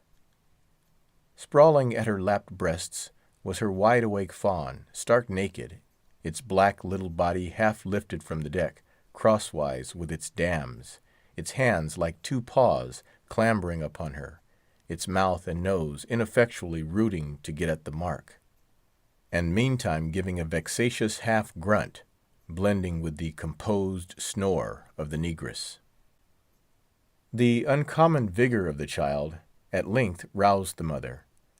She started up, at distance facing Captain Delano, but, as if not at all concerned at the attitude in which she had been caught, delightedly she caught the child up, with maternal transports, covering it with kisses. There's naked nature now. Pure tenderness and love, thought Captain Delano, well pleased. This incident prompted him to remark the other negresses more particularly than before. He was gratified with their manners. Like most uncivilized women, they seemed at once tender of heart and tough of constitution, equally ready to die for their infants or fight for them, unsophisticated as leopardesses, loving as doves. Ah, thought Captain Delano, These, perhaps, are some of the very women whom Mungo Park saw in Africa, and gave such a noble account of. These natural sights somehow insensibly deepened his confidence and ease.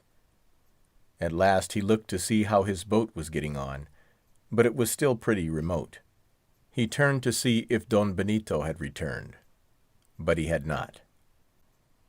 To change the scene, as well as to please himself with a leisurely observation of the coming boat, stepping over into the mizzen chains, he clambered his way into the starboard quarter-galley, one of those abandoned Venetian-looking water balconies previously mentioned, retreats cut off from the deck. As his foot pressed the half-damp, half-dry sea mosses matting the place, and a chance phantom cat's paw, an islet of breeze, unheralded, unfollowed. As this ghostly cat's paw came fanning his cheek, his glance fell upon the row of small round dead-lights, all closed like coppered eyes of the coffined, and the state cabin door, once connecting with the gallery, even as the dead-lights had once looked out upon it, but now caulked fast like a sarcophagus lid to a purple-black tarred-over panel, threshold, and post. And he bethought him of the time when that state cabin and this state balcony had heard the voices of the Spanish king's officers, and the forms of the Lima Viceroy's daughters had perhaps leaned where he stood. As these and other images flitted through his mind, as the cat's paw through the calm, gradually he felt rising a dreamy inquietude, like that of one who alone on the prairie feels unrest from the repose of the noon.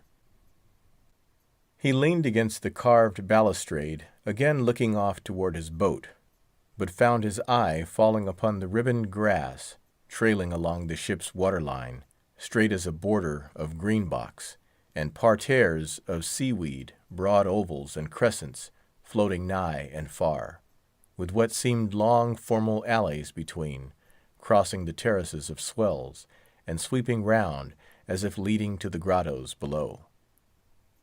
And overhanging all was the balustrade by his arm, which, partly stained with pitch and partly embossed with moss, seemed the charred ruin of some summer-house in a grand garden long running to waste. Trying to break one charm, he was but becharmed anew.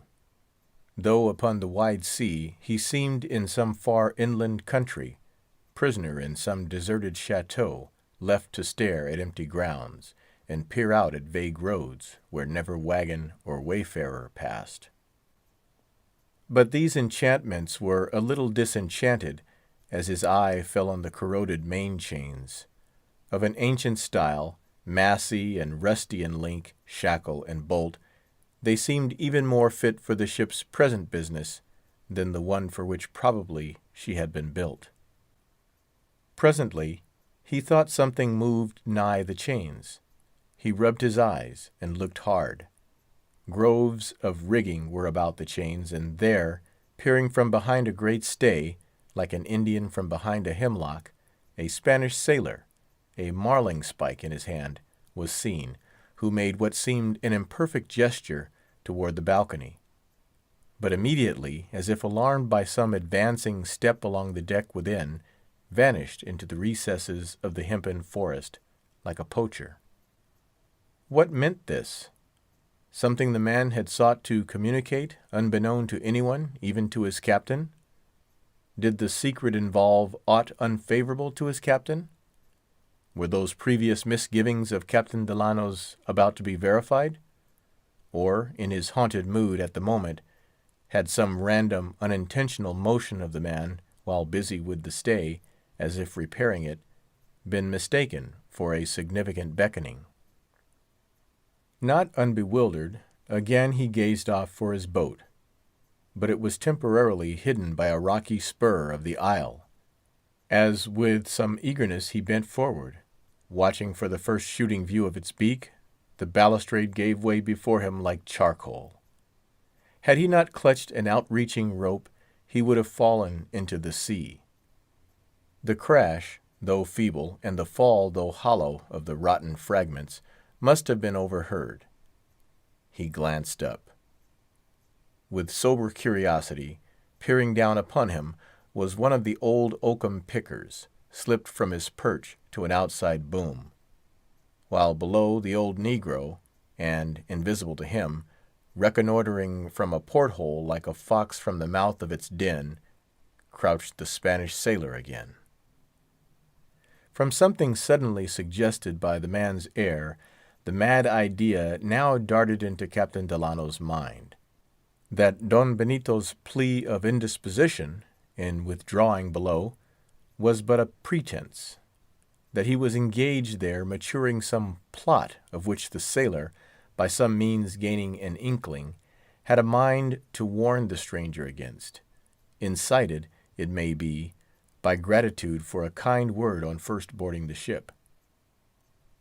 Was it from foreseeing some possible interference like this that Don Benito had beforehand given such a bad character of his sailors, while praising the negroes, though, indeed, the former seemed as docile as the latter the contrary? The whites, too, by nature, were the shrewder race. A man with some evil design, would not he be likely to speak well of that stupidity which was blind to his depravity, and malign that intelligence from which it might not be hidden? Not unlikely, perhaps. But if the whites had dark secrets concerning Don Benito, could then Don Benito be any way in complicity with the blacks? But they were too stupid. Besides, who ever heard of a white so far a renegade as to apostatize from his very species almost, by leaguing in against it with negroes? These difficulties recalled former ones. Lost in their mazes, Captain Delano, who had now regained the deck, was uneasily advancing along it, when he observed a new face, an aged sailor seated cross-legged near the main hatchway. His skin was shrunk up with wrinkles like a pelican's empty pouch, his hair frosted, his countenance grave and composed. His hands were full of ropes, which he was working into a large knot. Some blacks were about him, obligingly dipping the strands for him here and there, as the exigencies of the operation demanded. Captain Delano crossed over to him, and stood in silence surveying the knot, his mind, by a not uncongenial transition, passing from its own entanglements to those of the hemp. For intricacy, such a knot he had never seen in an American ship, or indeed any other. The old man looked like an Egyptian priest making Gordian knots for the temple of Ammon. The knot seemed a combination of double bowline knot, treble crown knot, backhanded well knot, knot in and out knot, and jamming knot. At last, puzzled to comprehend the meaning of such a knot, Captain Delano addressed the knotter. "What are you knotting there, my man?" "The knot," was the brief reply, without looking up. "So it seems, but what is it for?" "For some one else to undo," muttered back the old man, plying his fingers harder than ever, the knot being now nearly completed. While Captain Delano stood watching him, suddenly the old man threw the knot toward him, and said in broken English, the first heard in the ship, something to this effect: "Undo it. Cut it quick." It was said lowly, but with such condensation of rapidity, that the long, slow words in Spanish, which had preceded and followed, almost operated as covers to the brief English between. For a moment, knot in hand, and knot in head, Captain Delano stood mute, while, without further heeding him, the old man was now intent upon other ropes. Presently there was a slight stir behind Captain Delano. Turning, he saw the chained negro, Atufal, standing quietly there. The next moment the old sailor rose, muttering, and, followed by his subordinate negroes, removed to the forward part of the ship, where, in the crowd, he disappeared. An elderly negro, in a clout like an infant's, and with a pepper and salt head, and a kind of attorney air, now approached Captain Delano. In tolerable Spanish, and with a good-natured, knowing wink, he informed him that the old knotter was simple-witted, but harmless, often playing his old tricks. The negro concluded by begging the knot, for of course the stranger would not care to be troubled with it. Unconsciously, it was handed to him. With a sort of conga, the negro received it, and, turning his back, ferreted into it like a detective custom-house officer, after smuggled laces. Soon, with some African word equivalent to psh, he tossed the knot overboard. End of Chapter 6. Chapter 7 of Benito Cereno. The Boat Arrives. All this is very queer now, thought Captain Delano, with a qualmish sort of emotion. But as one feeling incipient seasickness, he strove, by ignoring the symptoms, to get rid of the malady. Once more he looked off for his boat. To his delight, it was now again in view, leaving the rocky spur astern. The sensation here experienced, after at first relieving his uneasiness with unforeseen efficiency, soon began to remove it. The less distant sight of that well-known boat, showing it, not as before, half blended with the haze, but with outline defined, so that its individuality, like a man's, was manifest. That boat, Rover by name, which, though now in strange seas, had often pressed the beach of Captain Delano's home, and, brought to its threshold for repairs, had familiarly lain there, as a Newfoundland dog. The sight of that household boat evoked 1,000 trustful associations, which, contrasted with previous suspicions, filled him not only with lightsome confidence, but somehow with half-humorous self-reproaches at his former lack of it.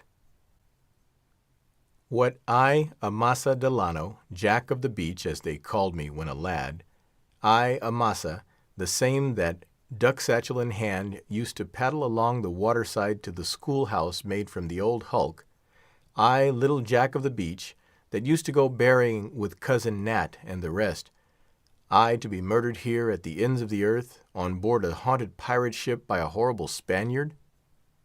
Too nonsensical to think of. Who would murder Amasa Delano? His conscience is clean. There is someone above. Fie, fie, Jack of the Beach, you are a child indeed, a child of the second childhood, old boy. You are beginning to dote and drool, I'm afraid.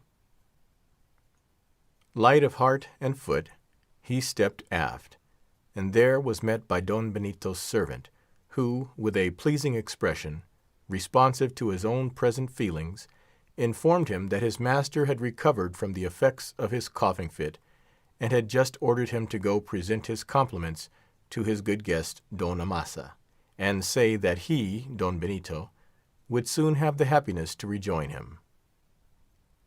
There now, do you mark that? Again thought Captain Delano, walking the poop. What a donkey I was! This kind gentleman who here sends me his kind compliments, he but 10 minutes ago, dark lantern in hand, was dodging round some old grindstone in the hold, sharpening a hatchet for me, I thought. Well, well, these long calms have a morbid effect on the mind, I've often heard, though I never believed it before. Humph! Glancing toward the boat.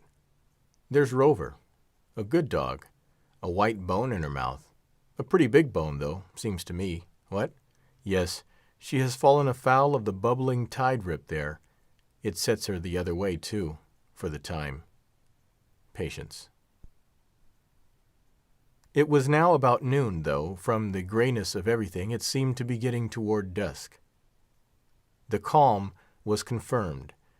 In the far distance, away from the influence of land, the leaden ocean seemed laid out and leaded up, its course finished, soul gone, defunct. but the current from landward, where the ship was, increased, silently sweeping her further and further toward the tranced waters beyond. Still, from his knowledge of those latitudes, cherishing hopes of a breeze, and a fair and fresh one, at any moment, Captain Delano, despite present prospects, buoyantly counted upon bringing the San Dominick safely to anchor ere night. The distance swept over was nothing, since, with a good wind, 10 minutes' sailing would retrace more than 60 minutes' drifting. Meantime, one moment turning to mark Rover fighting the tide-rip, and the next to see Don Benito approaching, he continued walking the poop. Gradually he felt a vexation arising from the delay of his boat. This soon merged into uneasiness, and at last his eye falling continually, as from a stage-box into the pit, upon the strange crowd before and below him, and by recognizing there the face, now composed to indifference, of the Spanish sailor who had seemed to beckon from the main-chains, something of his old trepidations returned. "Ah," thought he, "gravely enough, this is like the ague.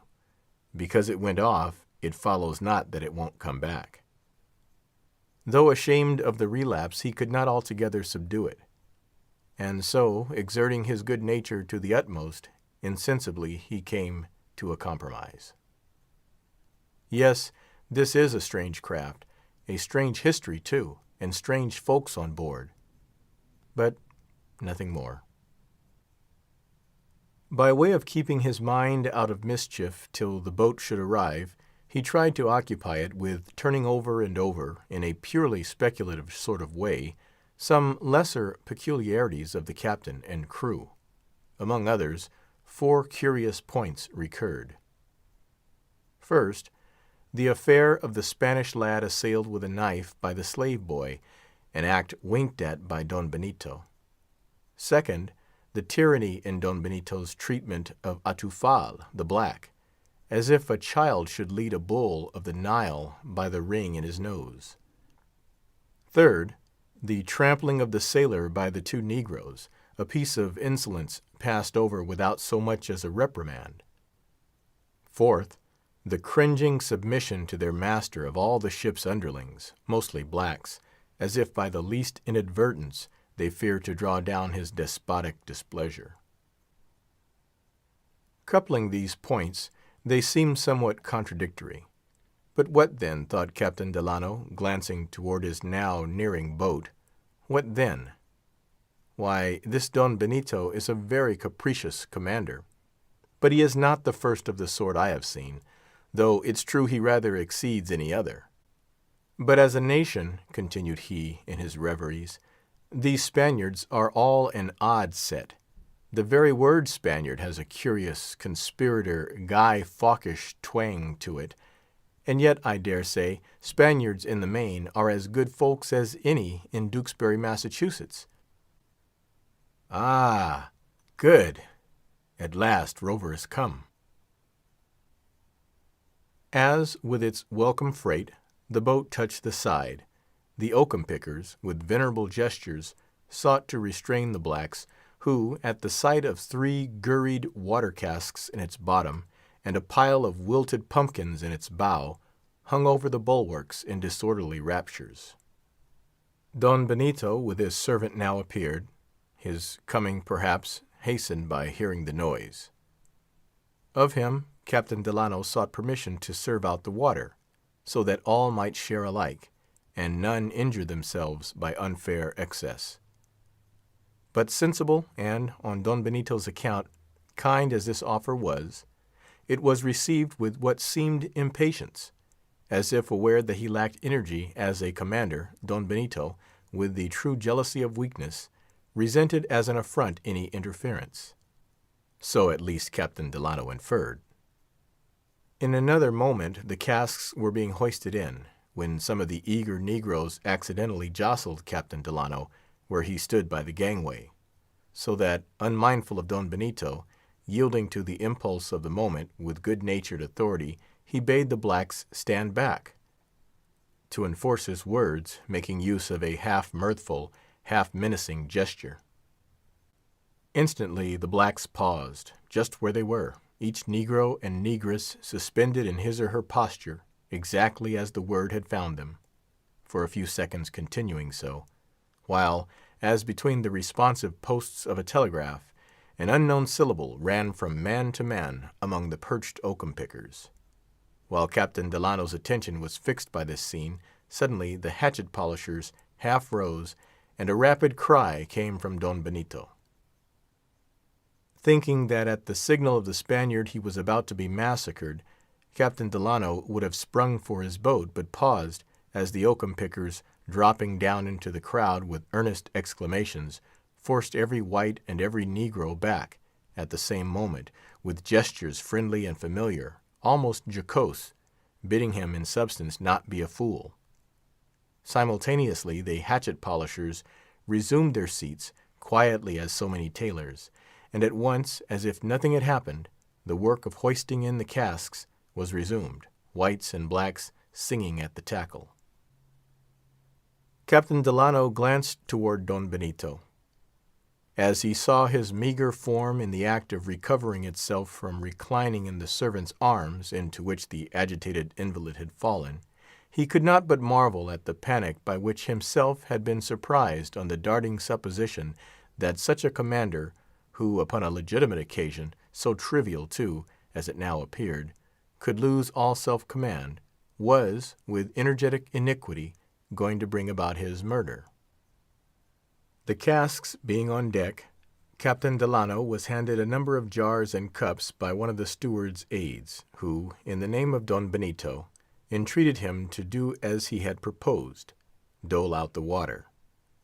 He complied with republican impartiality as to this republican element, which always seeks one level, serving the oldest white no better than the youngest black, excepting, indeed, poor Don Benito, whose condition, if not rank, demanded an extra allowance. To him, in the first place, Captain Delano presented a fair pitcher of the fluid.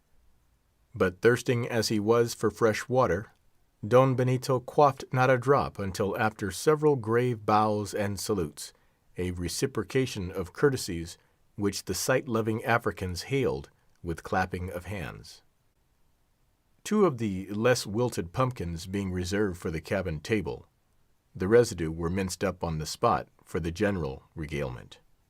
But the soft bread, sugar, and bottled cider Captain Delano would have given the Spaniards alone, and in chief Don Benito, but the latter objected, which disinterestedness on his part not a little pleased the American, and so mouthfuls all around were given alike to whites and blacks, excepting one bottle of cider, which Babo insisted upon setting aside for his master. Here it may be observed that as, on the first visit of the boat, the American had not permitted his men to board the ship, neither did he now, being unwilling to add to the confusion of the decks. Not uninfluenced by the peculiar good humor at present prevailing, and for the time oblivious of any but benevolent thoughts, Captain Delano, who from recent indications counted upon a breeze within an hour or two at furthest, dispatched the boat back to the sealer with orders for all the hands that could be spared immediately to set about rafting casks to the watering-place and filling them. Likewise, he bade word be carried to his chief officer, that if against present expectation the ship was not brought to anchor by sunset, he need be under no concern, for as there was to be a full moon that night, he, Captain Delano, would remain on board, ready to play the pilot, should the wind come soon or late. As the two captains stood together observing the departing boat, the servant, as it happened, having just spied a spot on his master's velvet sleeve, and silently engaged rubbing it out, the American expressed his regrets that the San Dominick had no boats, none at least but the unseaworthy old hulk of the long boat, which, warped as a camel's skeleton in the desert, and almost as bleached, lay potwise inverted amidships, one side a little tipped, furnishing a subterraneous sort of den for family groups of the blacks, mostly women and small children, who, squatting on old mats below, or perched above in the dark dome on the elevated seats, were descried, some distance within, like a social circle of bats, sheltering in some friendly cave, at intervals, ebon flights of naked boys and girls, 3 or 4 years old, darting in and out of the den's mouth. "Had you 3 or 4 boats now, Don Benito," said Captain Delano, "I think that, by tugging at the oars, your negroes here might help along matters some. Did you sail from port without boats, Don Benito?" "They were stove in the gales, Señor." "That was bad. Many men, too, you lost then. Boats and men. Those must have been hard gales, Don Benito." "Past all speech," cringed the Spaniard.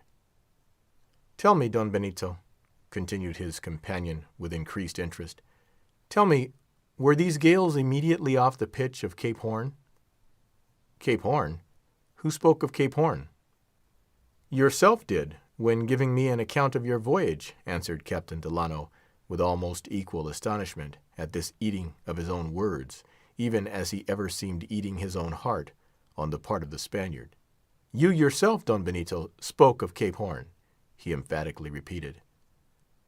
The Spaniard turned, in a sort of stooping posture, pausing an instant, as one about to make a plunging exchange of elements, as from air to water. End of Chapter 7. Chapter 8. In the Cuddy. At this moment a messenger boy, a white, hurried by, in the regular performance of his function, carrying the last expired half-hour forward to the forecastle from the cabin timepiece, to have it struck at the ship's large bell.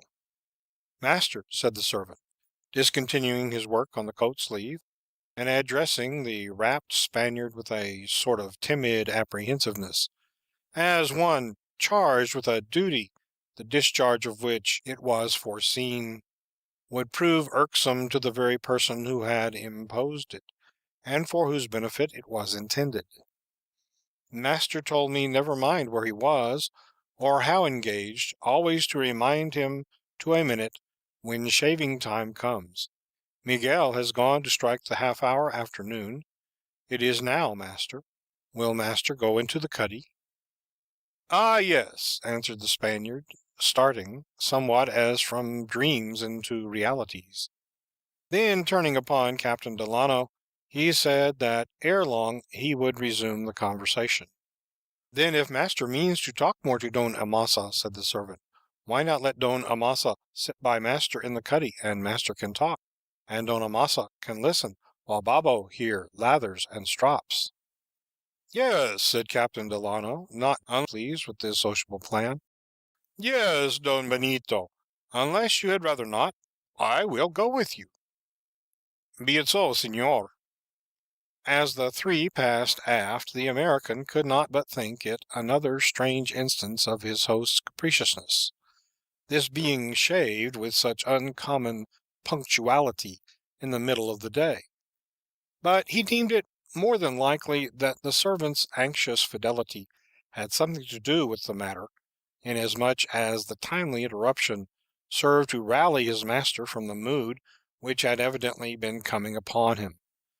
The place called the Cuddy was a light deck cabin formed by the poop, a sort of attic to the large cabin below. Part of it had formerly been the quarters of the officers, but since their death all the partitionings had been thrown down, and the whole interior converted into one spacious and airy marine hall. For absence of fine furniture and picturesque disarray, of odd appurtenances, somewhat answering to the wide cluttered hall of some eccentric bachelor squire in the country, who hangs his shooting jacket and tobacco pouch on deer antlers, and keeps his fishing rod, tongs, and walking stick in the same corner. The similitude was heightened, if not originally suggested, by glimpses of the surrounding sea, since in one aspect the country and the ocean seem cousins german. The floor of the cuddy was matted.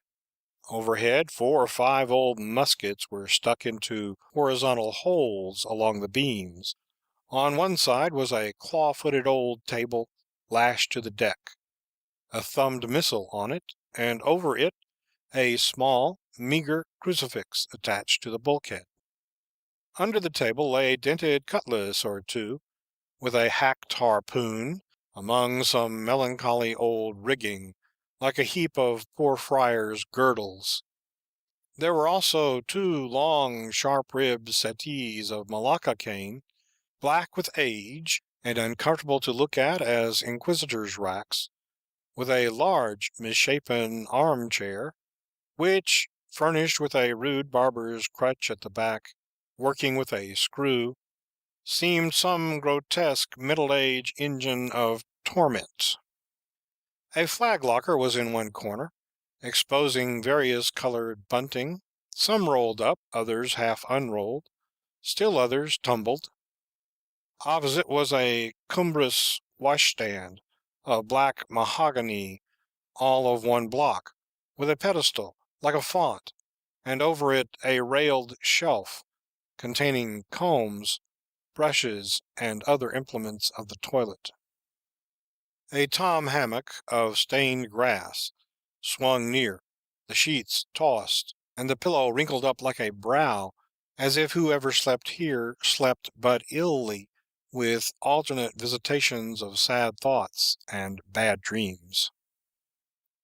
The further extremity of the cuddy, overhanging the ship's stern, was pierced with three openings, windows or portholes, according as men or cannon might peer, socially or unsocially, out of them.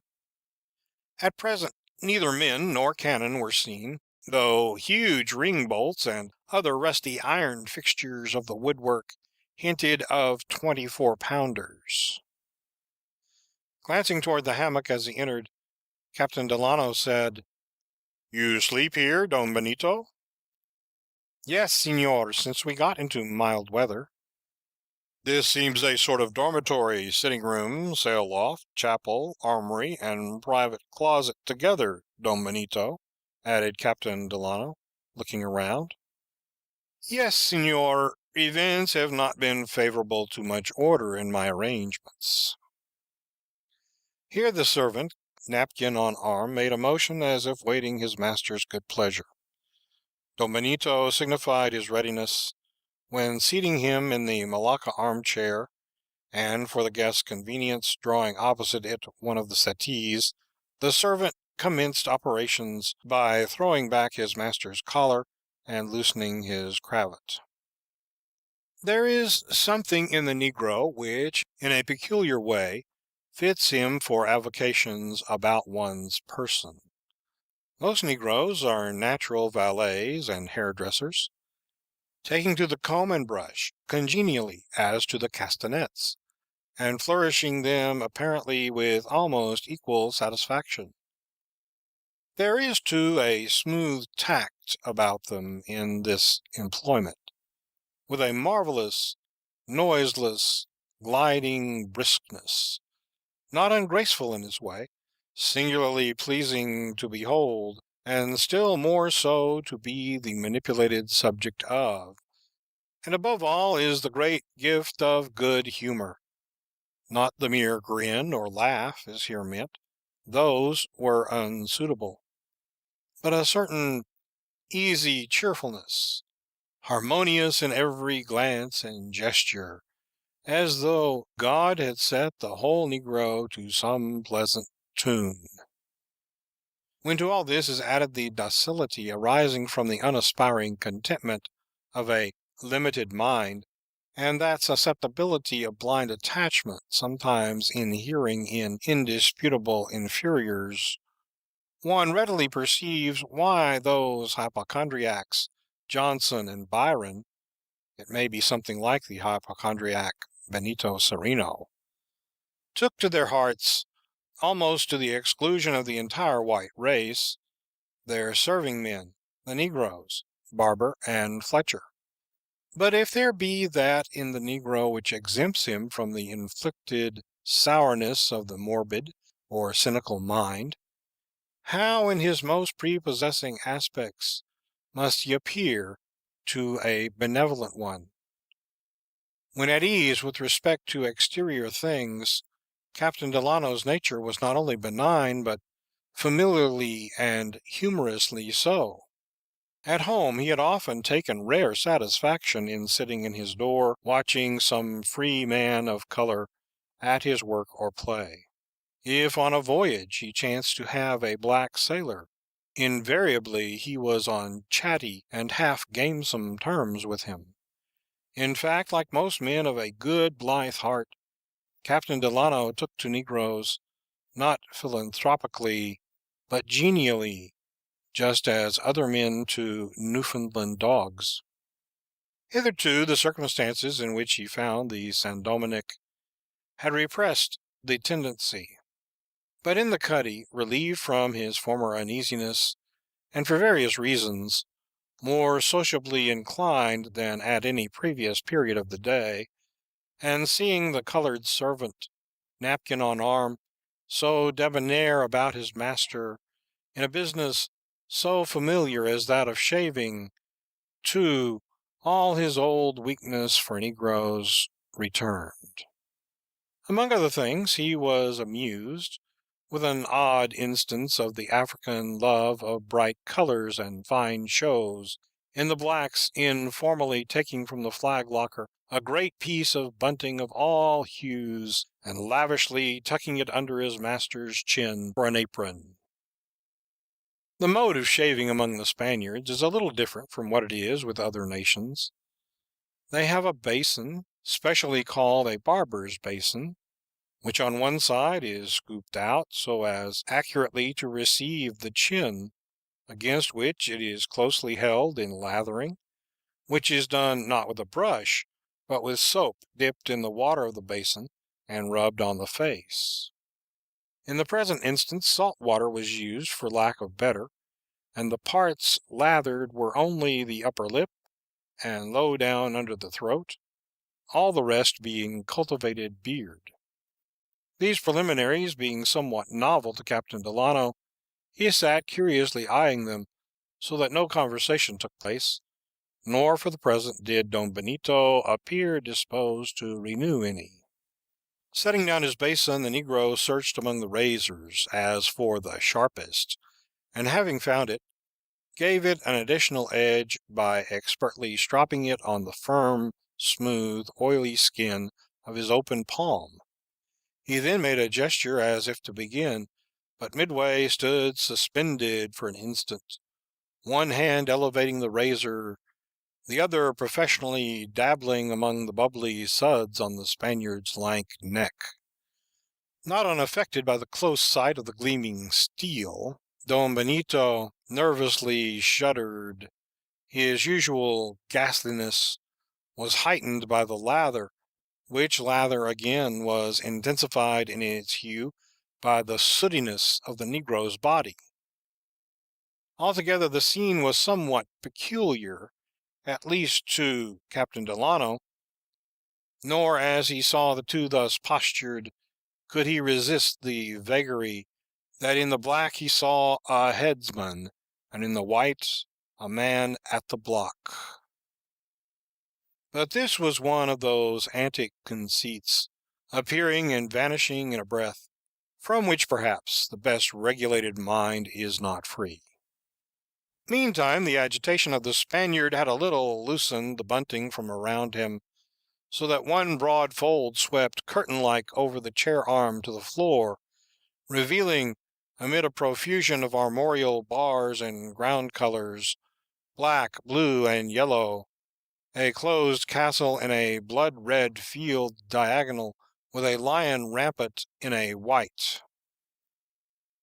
"The castle and the lion!" exclaimed Captain Delano. "Why, Don Benito, this is the flag of Spain you use here.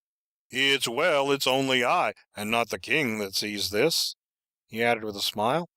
"But," turning toward the black, "it's all one, I suppose, so the colors be gay," which playful remark did not fail somewhat to tickle the negro. "Now, master," he said, readjusting the flag and pressing the head gently further back into the crotch of the chair. "Now, master, and the steel glanced nigh the throat. Again Don Benito faintly shuddered. "You must not shake so, master. See, Don Amasa, master always shakes when I shave him, and yet master knows I never yet have drawn blood, though it's true, if master will shake so, I may some of these times. Now, master," he continued, "and now, Don Amasa, please go on with your talk about the gale, and all that. Master can hear, and between times master can answer." "Ah, yes, these gales," said Captain Delano. "But the more I think of your voyage, Don Benito, the more I wonder, not at the gales, terrible as they must have been, but at the disastrous interval following them.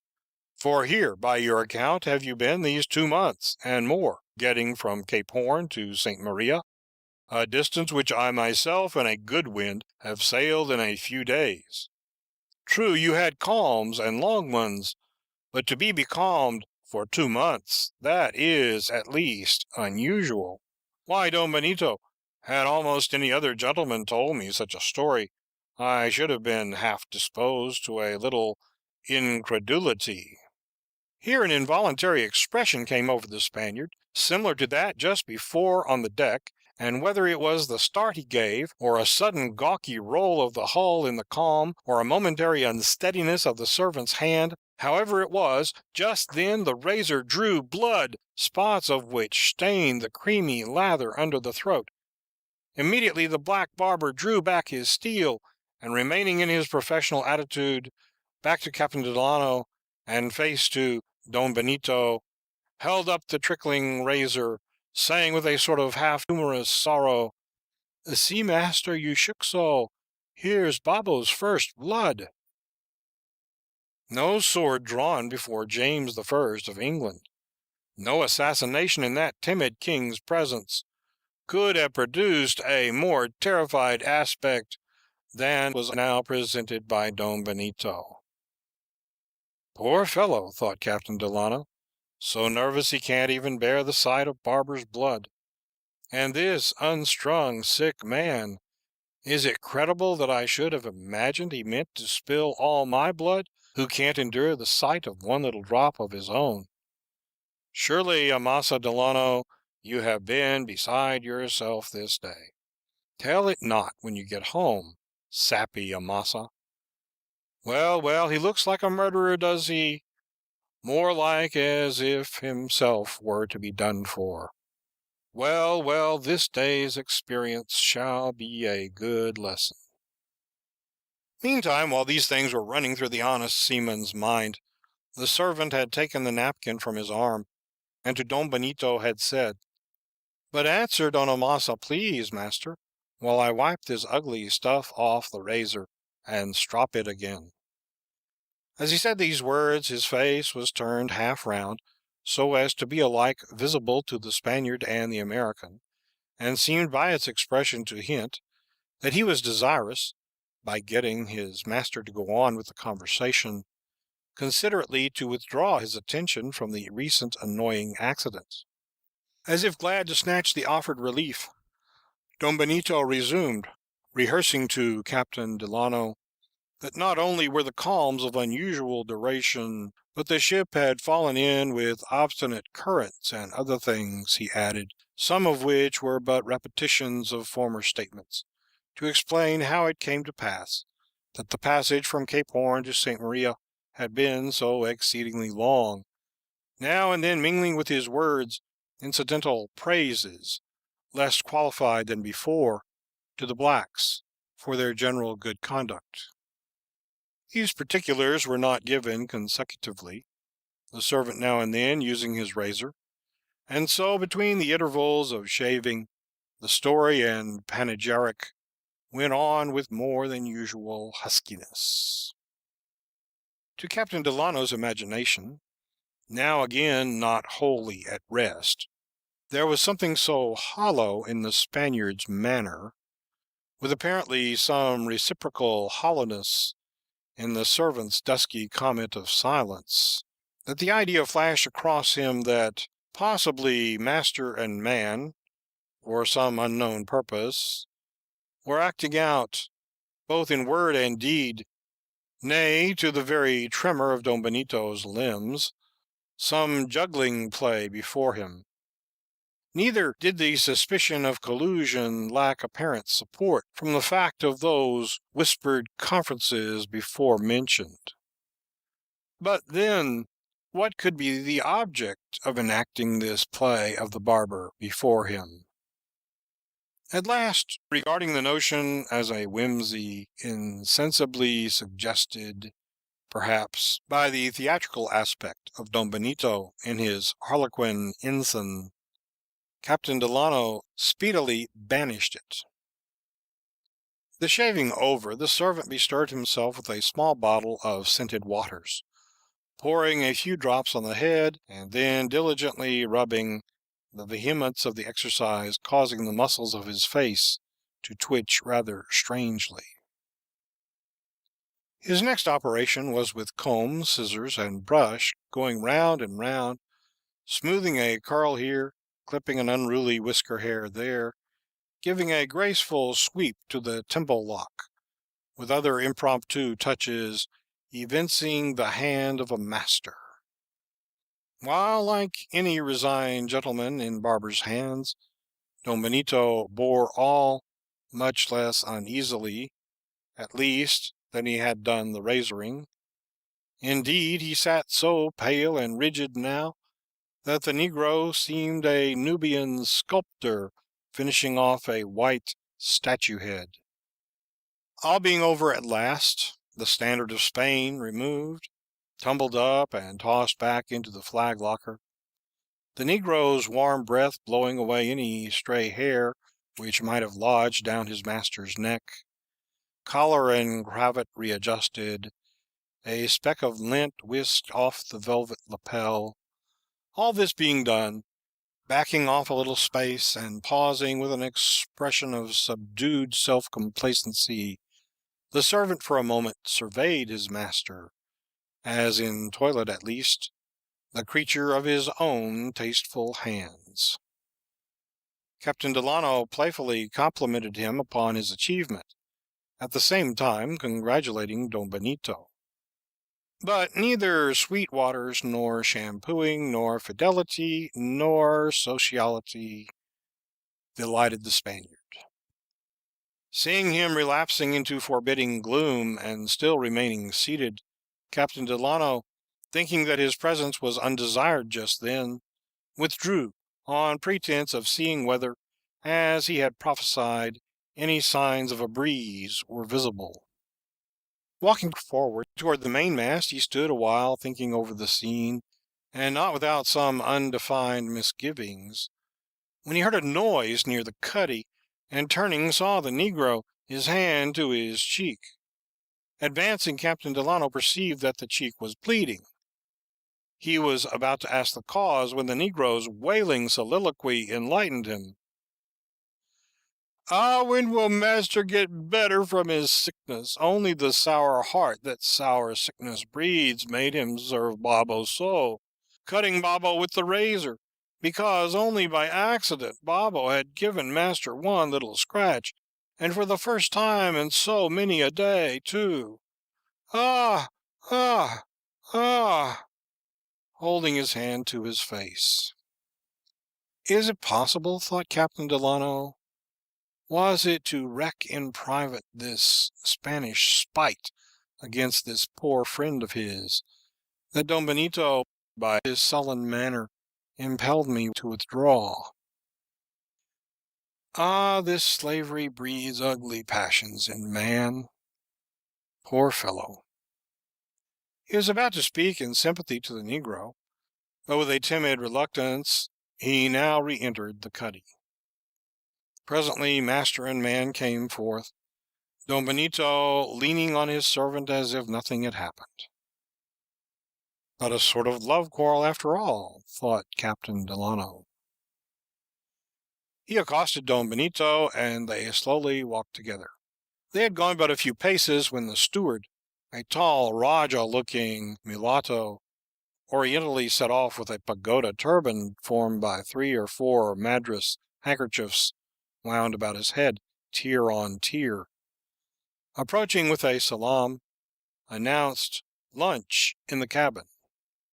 On their way thither, the two captains were preceded by the mulatto, who, turning round as he advanced with continual smiles and bows, ushered them in, a display of elegance which quite completed the insignificance of the small bare-headed Babo, who, as if not unconscious of inferiority, eyed askance the graceful steward.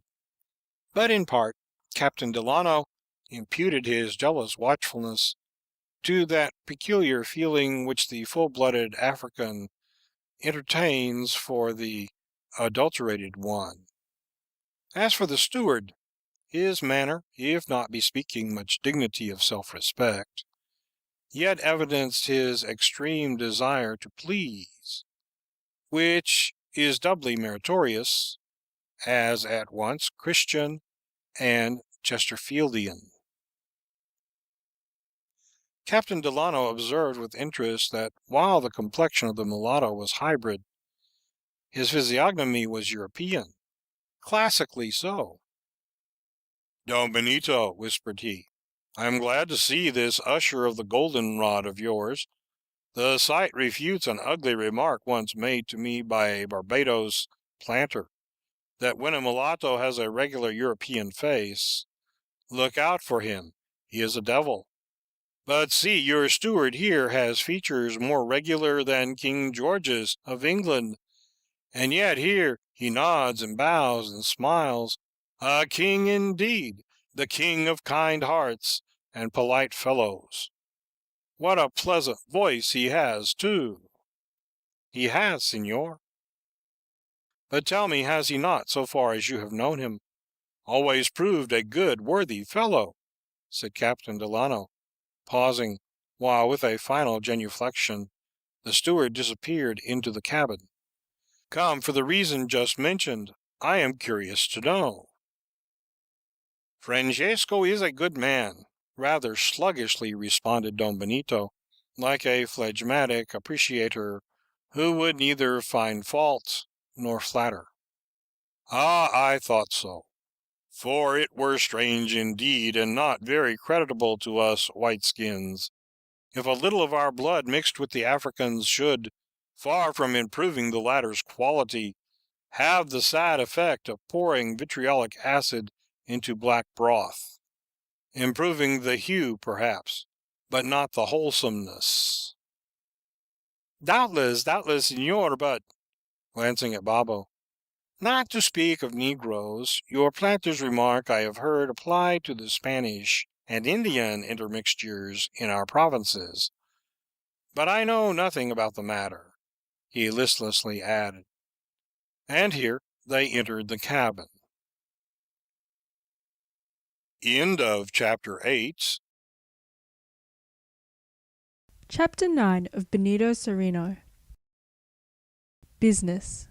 The lunch was a frugal one. Some of Captain Delano's fresh fish and pumpkins, biscuit and salt beef, the reserved bottle of cider, and the San Dominique's last bottle of Canary. As they entered, Francesco, with 2 or 3 coloured aides, was hovering over the table, giving the last adjustments. Upon perceiving their master, they withdrew, Francesco making a smiling conge, and the Spaniard, without condescending to notice it, fastidiously remarking to his companion that he relished not superfluous attendance. Without companions, host and guest sat down, like a childless married couple, at opposite ends of the table. Don Benito waving Captain Delano to his place, and, weak as he was, insisting upon that gentleman being seated before himself. The negro placed a rug under Don Benito's feet, and a cushion behind his back, and then stood behind, not his master's chair, but Captain Delano's.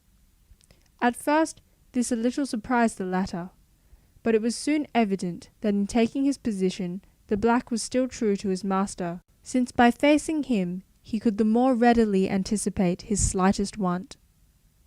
"This is an uncommonly intelligent fellow of yours, Don Benito," whispered Captain Delano across the table. "You say true, senor."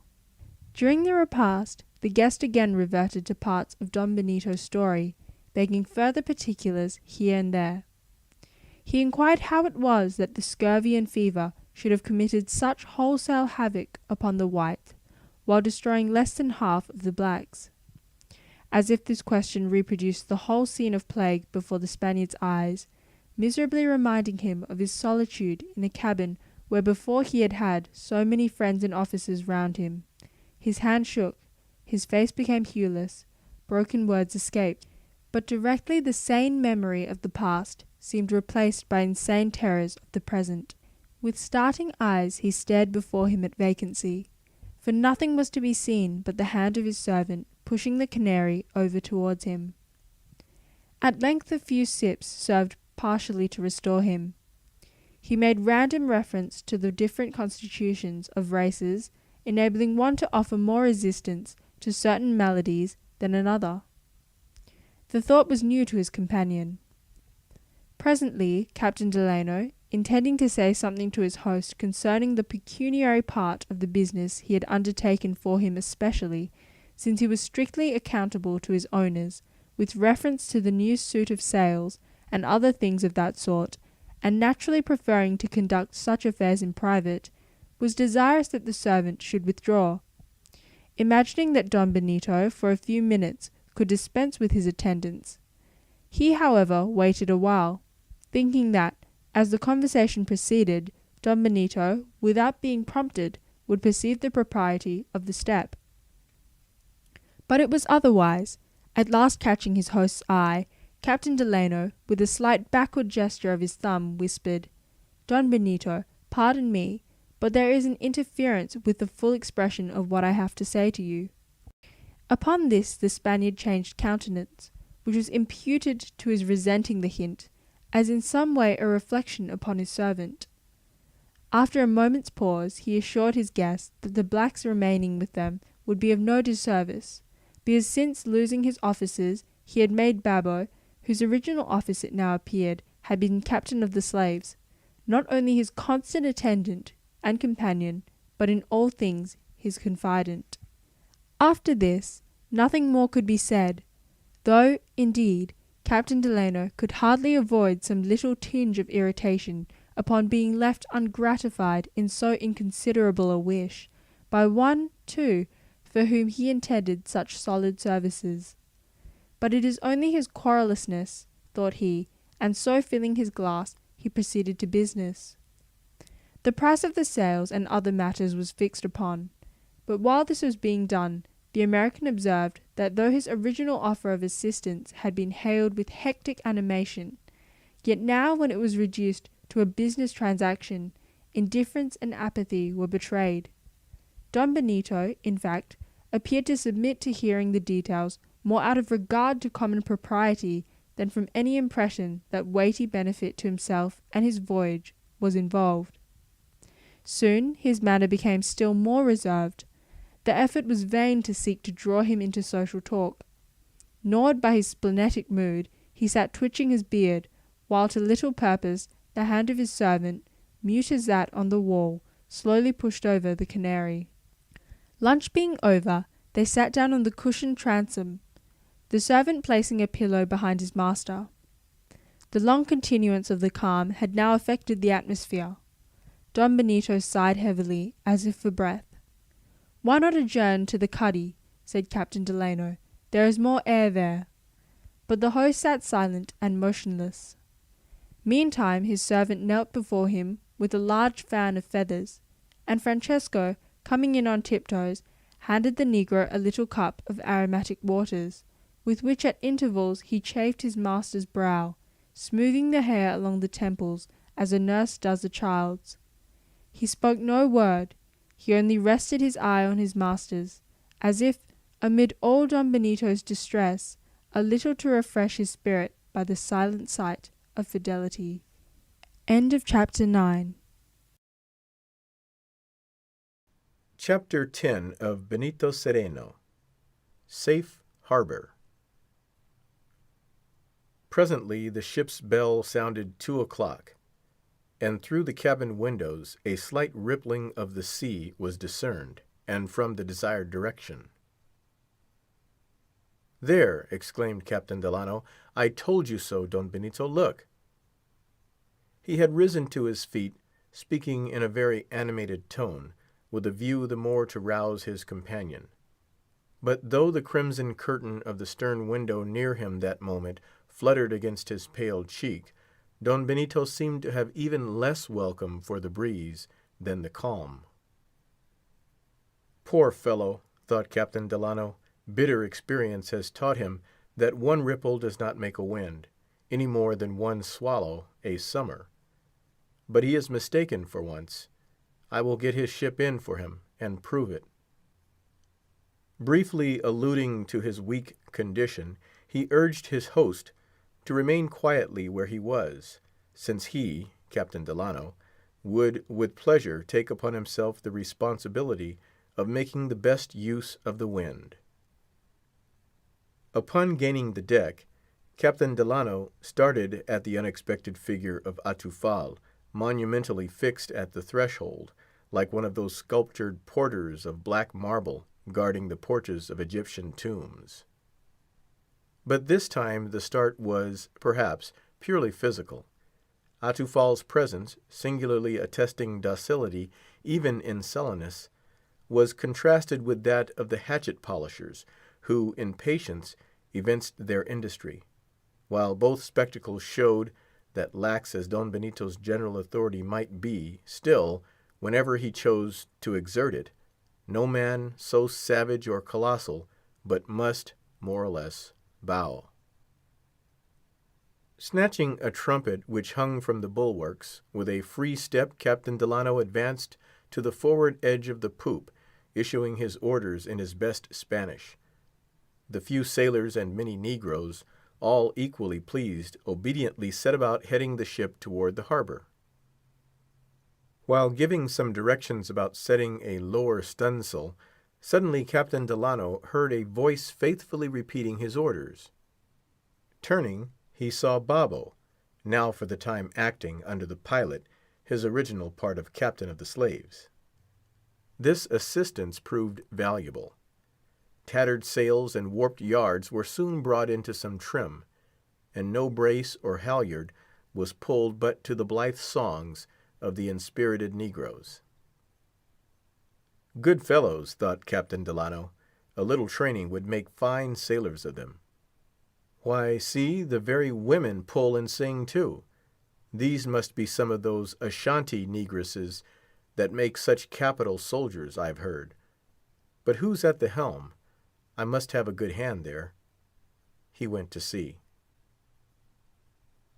The San Dominick steered with a cumbrous tiller, with large horizontal pulleys attached.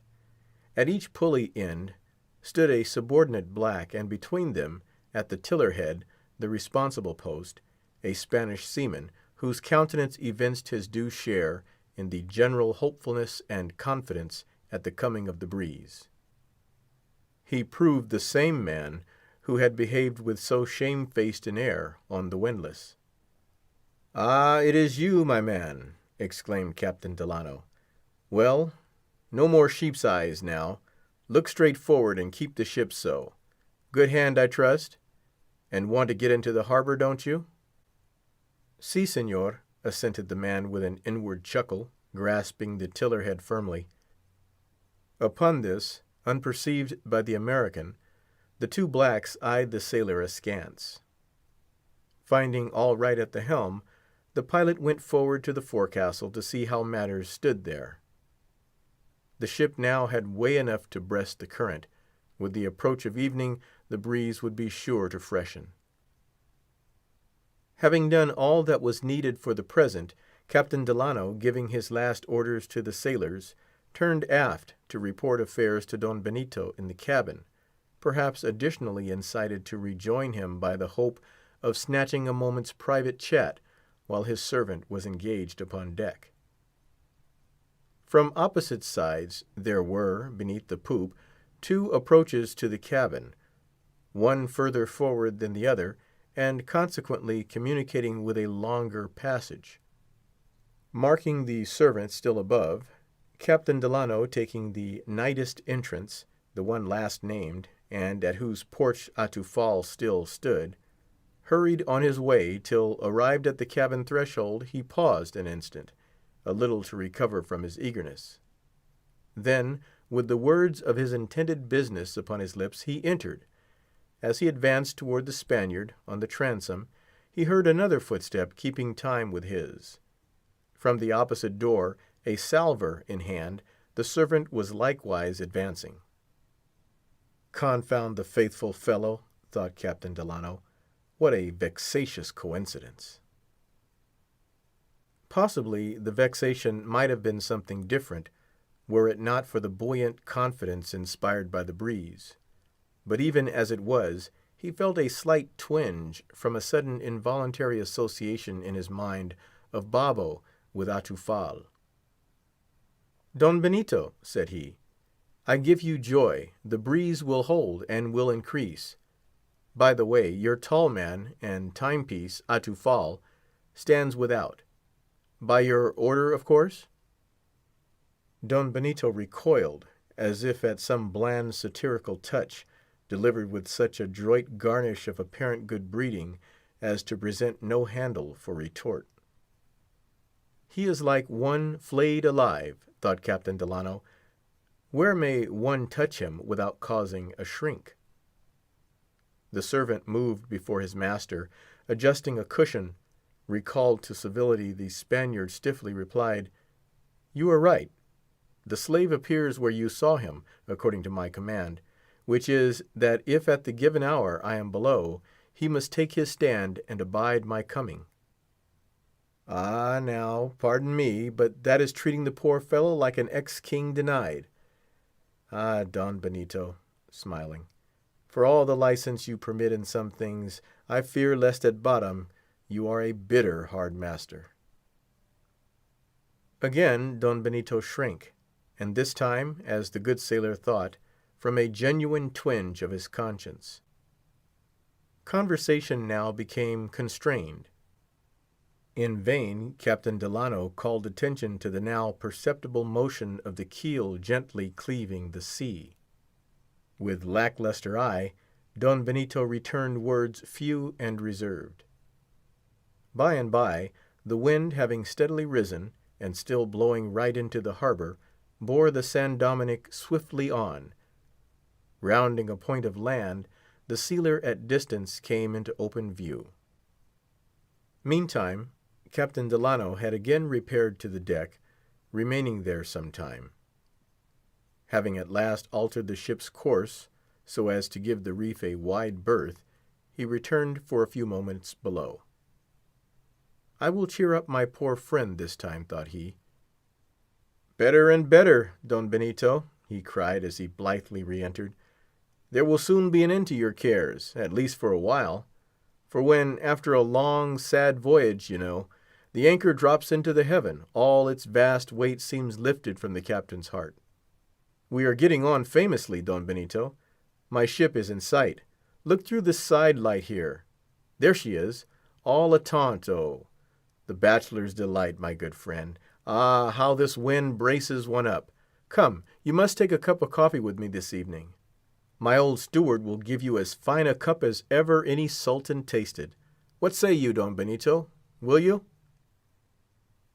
At first the Spaniard glanced feverishly up, casting a longing look toward the sealer, while with mute concern his servant gazed into his face. Suddenly the old ague of coldness returned, and dropping back to his cushions, he was silent. "You do not answer. Come, all day you have been my host. Would you have hospitality all on one side?" "I cannot go," was the response. "What? It will not fatigue you. The ships will lie together as near as they can, without swinging foul. It will be little more than stepping from deck to deck, which is but as from room to room. Come, come, you must not refuse me." "I cannot go," decisively and repulsively repeated Don Benito. Renouncing all but the last appearance of courtesy, with a sort of cadaverous sullenness, and biting his thin nails to the quick, he glanced, almost glared, at his guest, as if impatient that a stranger's presence should interfere with the full indulgence of his morbid hour. Meantime, the sound of the parted waters came more and more gurglingly and merrily in at the windows, as reproaching him for his dark spleen, as telling him that, sulk as he might, and go mad with it, nature cared not a jot, since whose fault was it, pray? But the foul mood was now at its depth, as the fair wind at its height. There was something in the man so far beyond any mere unsociality or sourness previously evinced, that even the forbearing good nature of his guest could no longer endure it. Wholly at a loss to account for such demeanor, and deeming sickness with eccentricity, however extreme, no adequate excuse, well satisfied, too, that nothing in his own conduct could justify it, Captain Delano's pride began to be roused. Himself became reserved, but all seemed one to the Spaniard. Quitting him, therefore, Captain Delano once more went to the deck. The ship was now within less than 2 miles of the sealer. The whale-boat was seen darting over the interval. To be brief, the two vessels, thanks to the pilot's skill, ere long in neighborly style lay anchored together. Before returning to his own vessel, Captain Delano had intended communicating to Don Benito the practical details of the proposed services to be rendered; but, as it was, unwilling anew to subject himself to rebuffs, he resolved, now that he had seen the San Dominick safely moored, immediately to quit her, without further allusion to hospitality or business. Indefinitely postponing his ulterior plans, he would regulate his future actions according to future circumstances. His boat was ready to receive him, but his host still tarried below. Well, thought Captain Delano, if he has little breeding, the more need to show mine. He descended to the cabin, to bid a ceremonious and, it may be, tacitly rebukeful adieu. But, to his great satisfaction, Don Benito, as if he began to feel the weight of that treatment with which his slighted guest had, not indecorously, retaliated upon him, now supported by his servant, rose to his feet, and, grasping Captain Delano's hand, stood tremulous, too much agitated to speak. But the good augury hence drawn was suddenly dashed, by his resuming all his previous reserve, with augmented gloom, as, with half-averted eyes, he silently reseated himself on his cushions. With a corresponding return of his own chilled feelings, Captain Delano bowed and withdrew. He was hardly midway in the narrow corridor, dim as a tunnel, leading from the cabin to the stairs, when a sound, as of the tolling for execution in some jail yard, fell on his ears. It was the echo of the ship's flawed bell striking the hour, drearily reverberated in this subterranean vault. Instantly, by a fatality not to be withstood, his mind, responsive to the portent, swarmed with superstitious suspicions. He paused. In images far swifter than these sentences, the minutest detail of all his former distrusts swept through him. Hitherto, credulous good nature had been too ready to furnish excuses for reasonable fears. Why was the Spaniard, so superfluously punctilious at times, now heedless of common propriety in not accompanying to the side his departing guest? Did indisposition forbid? Indisposition had not forbidden more irksome exertion that day. His last equivocal demeanor recurred. He had risen to his feet, grasped his guest's hand, motioned toward his hat; then, in an instant, all was eclipsed in sinister muteness and gloom. Did this imply one brief, repentant relenting at the final moment from some iniquitous plot, followed by remorseless return to it? His last glance seemed to express a calamitous, yet acquiescent farewell to Captain Delano forever. Why decline the invitation to visit the sealer that evening? Or was the Spaniard less hardened than the Jew, who refrained not from supping at the board of him whom the same night he meant to betray? What imported all those day-long enigmas and contradictions, except they were intended to mystify, preliminary to some stealthy blow? Atufal, the pretended rebel, but punctual shadow, that moment lurked by the threshold without. He seemed a sentry, and more. Who, by his own confession, had stationed him there? Was the negro now lying in wait? The Spaniard behind, his creature before, to rush from darkness to light was the involuntary choice. The next moment, with clenched jaw and hand, he passed Atufal and stood unarmed in the light. As he saw his trim ship lying peacefully at her anchor, and almost within ordinary call, as he saw his household boat, with familiar faces in it, patiently rising and falling on the short waves by the San Dominic's side, and then, glancing about the decks where he stood, saw the oakum pickers still gravely plying their fingers, and heard the low, buzzing whistle and industrious hum of the hatchet polishers still bestirring themselves over their endless occupation; and more than all, as he saw the benign aspect of nature taking her innocent repose in the evening, the screened sun in the quiet camp of the west shining out like the mild light from Abraham's tent; as his charmed eye and ear took in all these, with the chained figure of the black, the clenched jaw and hand relaxed. Once again he smiled at the phantoms which had mocked him, and felt something like a tinge of remorse, that, by indulging them even for a moment, he should, by implication, have betrayed an almost atheistic doubt of the ever-watchful Providence above. End of Chapter 10. Chapter 11 of Benito Cereno. Into the Boat. There was a few minutes' delay while, in obedience to his orders, the boat was being hooked along to the gangway. During this interval, a sort of saddened satisfaction stole over Captain Delano at thinking of the kindly offices he had that day discharged for a stranger.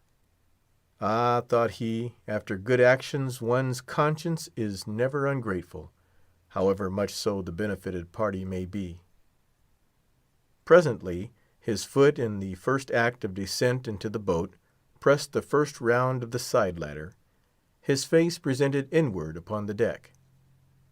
In the same moment, he heard his name courteously sounded, and, to his pleased surprise, saw Don Benito advancing, an unwonted energy in his air, as if, at the last moment, intent upon making amends for his recent discourtesy.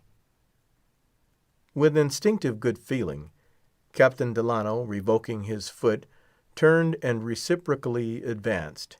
As he did so, the Spaniard's nervous eagerness increased, but his vital energy failed, so that, the better to support him, the servant, placing his master's hand on his naked shoulder, and gently holding it there, formed himself into a sort of crutch. When the two captains met, the Spaniard again fervently took the hand of the American, at the same time casting an earnest glance into his eyes, but, as before, too much overcome to speak. "I have done him wrong," self-reproachfully thought Captain Delano. "His apparent coldness has deceived me. In no instance has he meant to offend." Meantime, as if fearful that the continuance of the scene might too much unstring his master, the servant seemed anxious to terminate it, and so, still presenting himself as a crutch, and walking between the two captains, he advanced with them toward the gangway, while still, as if full of kindly contrition, Don Benito would not let go the hand of Captain Delano, but retained it in his, across the black's body. Soon they were standing by the side, looking over into the boat, whose crew turned up their curious eyes. Waiting a moment for the Spaniard to relinquish his hold, the now embarrassed Captain Delano lifted his foot to overstep the threshold of the open gangway. But still Don Benito would not let go his hand, and yet, with an agitated tone, he said, "I can go no further. Here I must bid you adieu." "Adieu, my dear, dear Don Amasa. Go, go," suddenly tearing his hand loose, "go, and God guard you better than me, my best friend."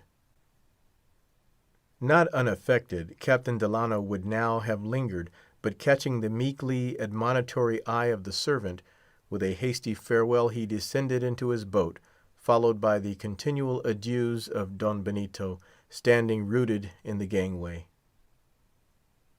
Seating himself in the stern, Captain Delano, making a last salute, ordered the boat shoved off. The crew had their oars on end. The bowsman pushed the boat a sufficient distance for the oars to be lengthwise dropped. The instant that was done, Don Benito sprang over the bulwarks, falling at the feet of Captain Delano, at the same time calling towards his ship, but in tones so frenzied that none in the boat could understand him. But, as if not equally obtuse, 3 Spanish sailors, from 3 different and distant parts of the ship, splashed into the sea, swimming after their captain, as if intent upon his rescue. The dismayed officer of the boat eagerly asked what this meant, to which Captain Delano, turning a disdainful smile upon the unaccountable Benito Cereno, answered that, for his part, he neither knew nor cared; but it seemed as if the Spaniard had taken it into his head to produce the impression among his people that the boat wanted to kidnap him.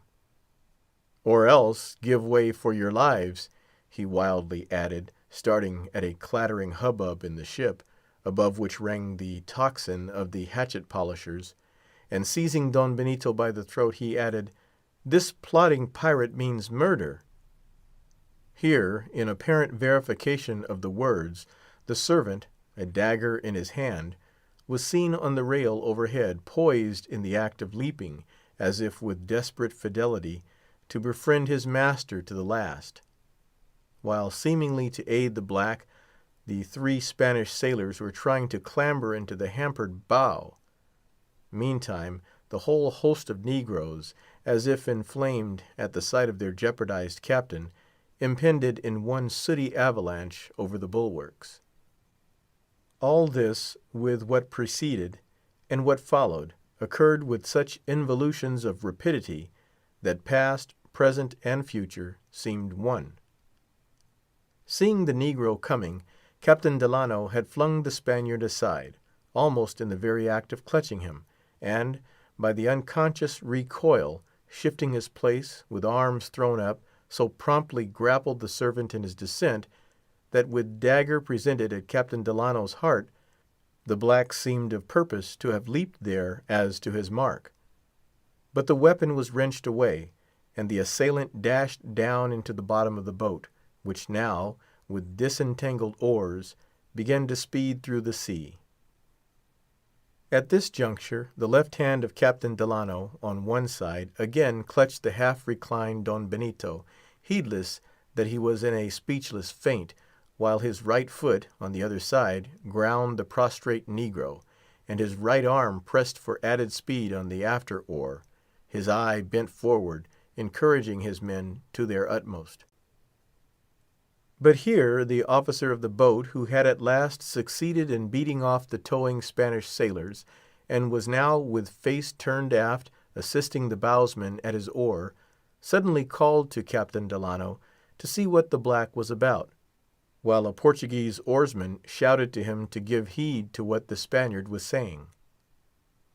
Glancing down at his feet, Captain Delano saw the freed hand of the servant aiming with a second dagger, a small one, before concealed in his wool. With this he was snakishly writhing up from the boat's bottom at the heart of his master, his countenance lividly vindictive, expressing the centred purpose of his soul, while the Spaniard, half choked, was vainly shrinking away with husky words, incoherent to all but the Portuguese. That moment, across the long benighted mind of Captain Delano, a flash of revelation swept, illuminating in unanticipated clearness Benito Cereno's whole mysterious demeanor, with every enigmatic event of the day, as well as the entire past voyage of the San Dominick. He smote Bobbo's hand down, but his own heart smote him harder. With infinite pity, he withdrew his hold from Don Benito, not Captain Delano, but Don Benito, the black, in leaping into the boat, had intended to stab.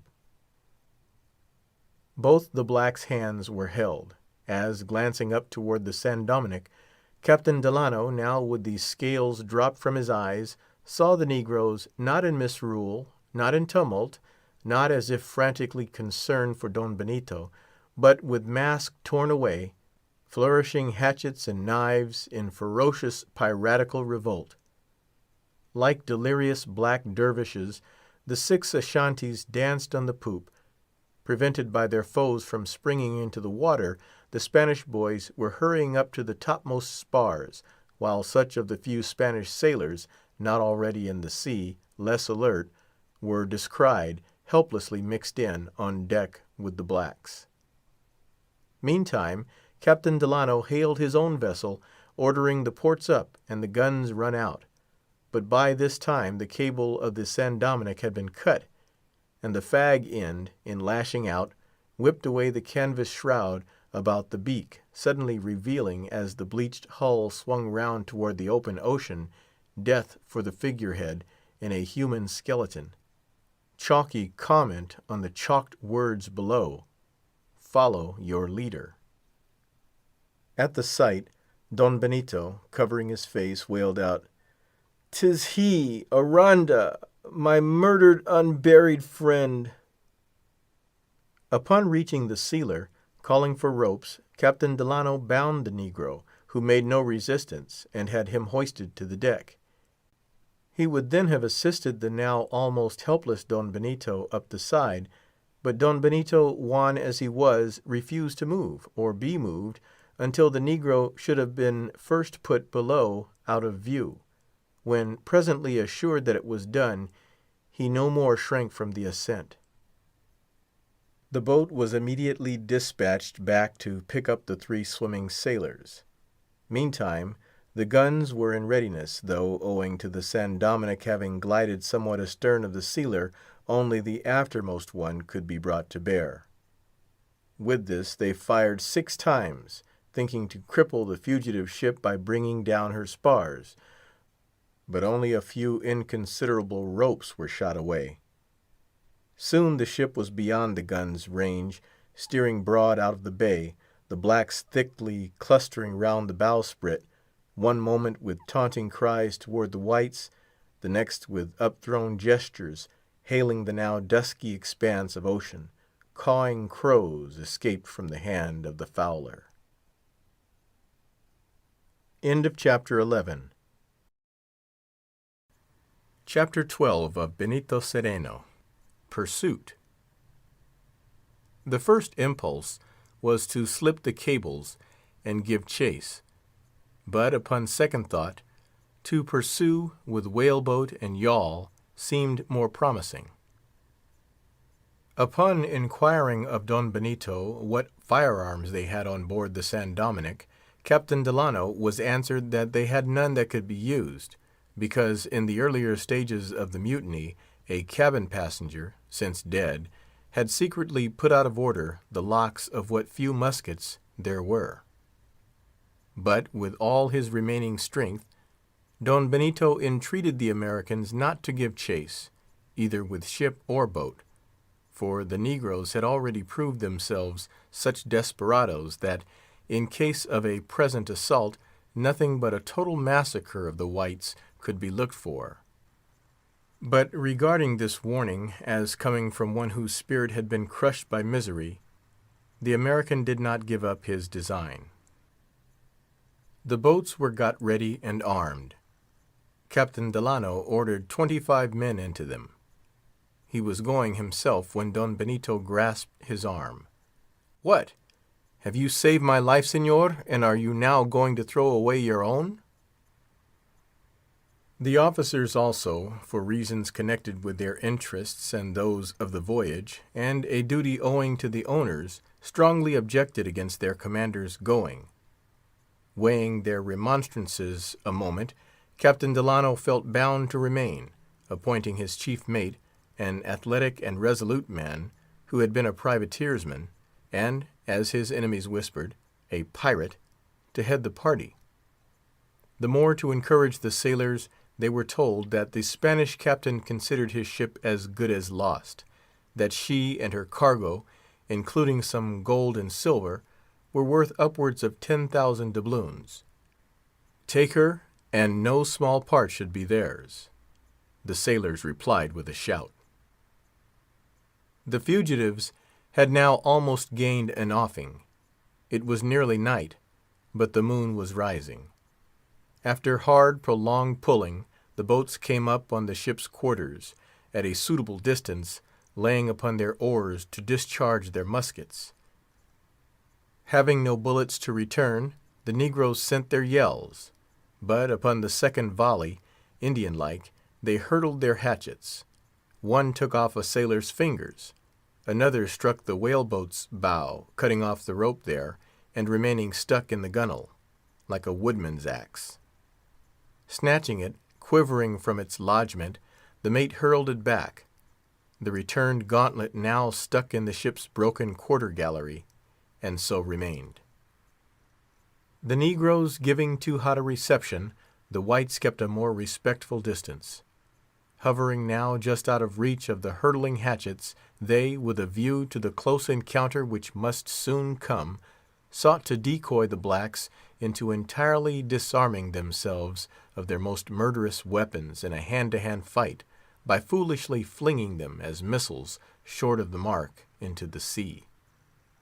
But ere long perceiving the stratagem, the negroes desisted, though not before many of them had to replace their lost hatchets with handspikes, an exchange which, as counted upon, proved in the end favorable to the assailants. Meantime, with a strong wind, the ship still clove the water, the boats alternately falling behind and pulling up to discharge fresh volleys. The fire was mostly directed toward the stern, since there, chiefly, the negroes at present were clustering.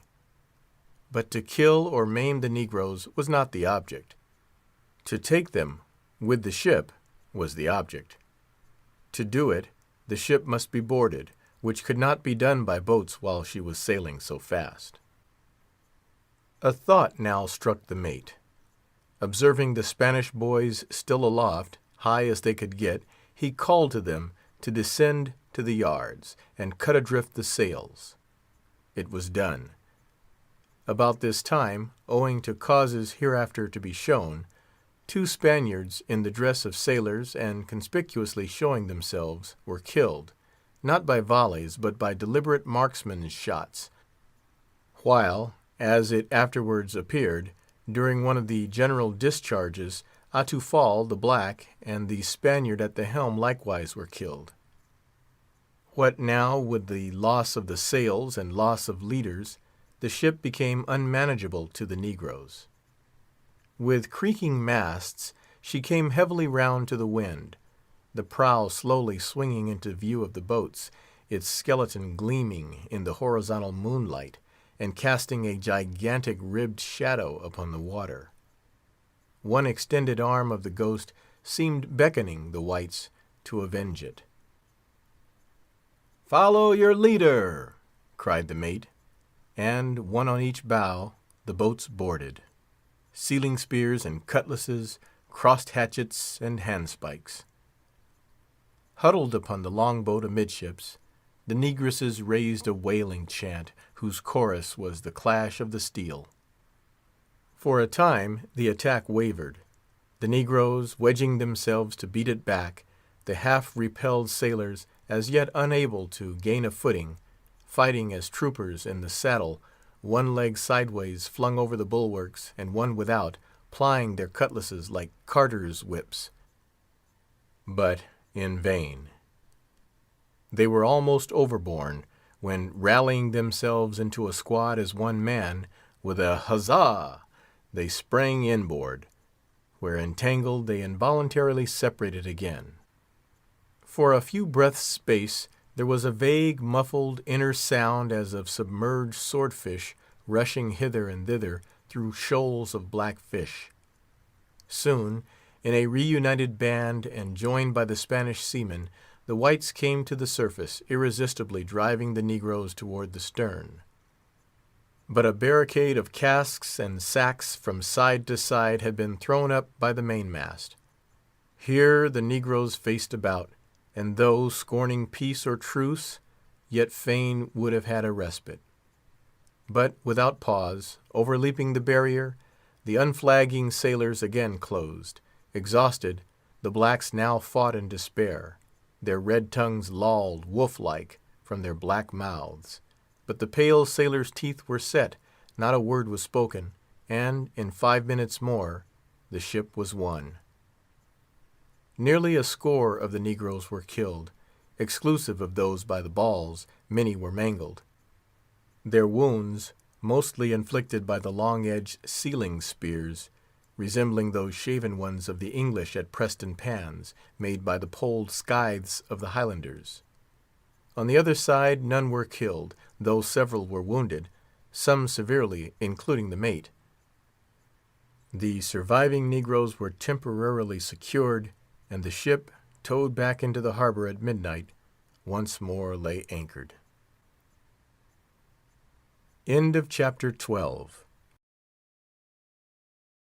Chapter 13.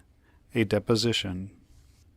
Omitting the incidents and arrangements ensuing, suffice it that, after 2 days spent in refitting, the 2 ships sailed in company for Concepcion in Chile, and thence for Lima in Peru, where, before the vice-regal courts, the whole affair from the beginning underwent investigation. Though, midway on the passage, the ill-fated Spaniard, relaxed from constraint, showed some signs of regaining health with free will, yet, agreeably to his own foreboding, shortly before arriving at Lima, he relapsed, finally becoming so reduced as to be carried ashore in arms. Hearing of his story and plight, one of the many religious institutions of the City of Kings opened an hospitable refuge to him, where both physician and priest were his nurses, and a member of the order volunteered to be his one special guardian and consoler by night and by day.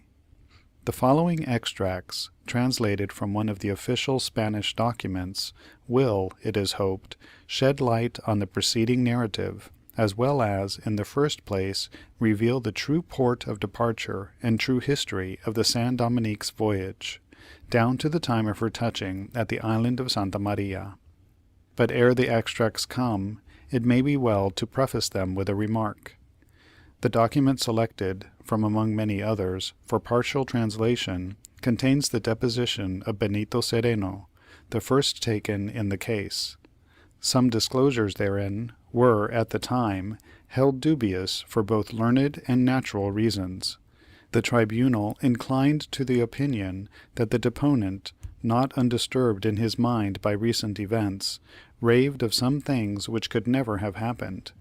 But subsequent depositions of the surviving sailors, bearing out the revelations of their captain in several of the strangest particulars, gave credence to the rest, so that the tribunal, in its final decision, rested its capital sentences upon statements which, had they lacked confirmation, it would have deemed it but duty to reject. I, Don José de Abos and Padilla, His Majesty's notary for the royal revenue, and register of this province, and notary public of the Holy Crusade of this bishopric, etc., do certify and declare, as much as is requisite in law, that in the criminal case commenced the 24th of the month of September, in the year 1799, against the Senegal negroes of the ship San Dominique, the following declaration before me was made. Declaration of the first witness, Don Benito Cereno. The same day and month and year, His Honor, Dr. Juan Martinez de Dosas, Counselor of the Royal Audience of this kingdom, and learned in the law of this intendancy, ordered the captain of the ship San Dominique, Don Benito Cereno, to appear, which he did in his litter, attended by the monk Infeles, of whom he received, before Don José de Abos and Padilla, notary public of the Holy Crusade, the oath, which he took by God, our Lord, and a sign of the cross, under which he promised to tell the truth of whatever he should know and should be asked.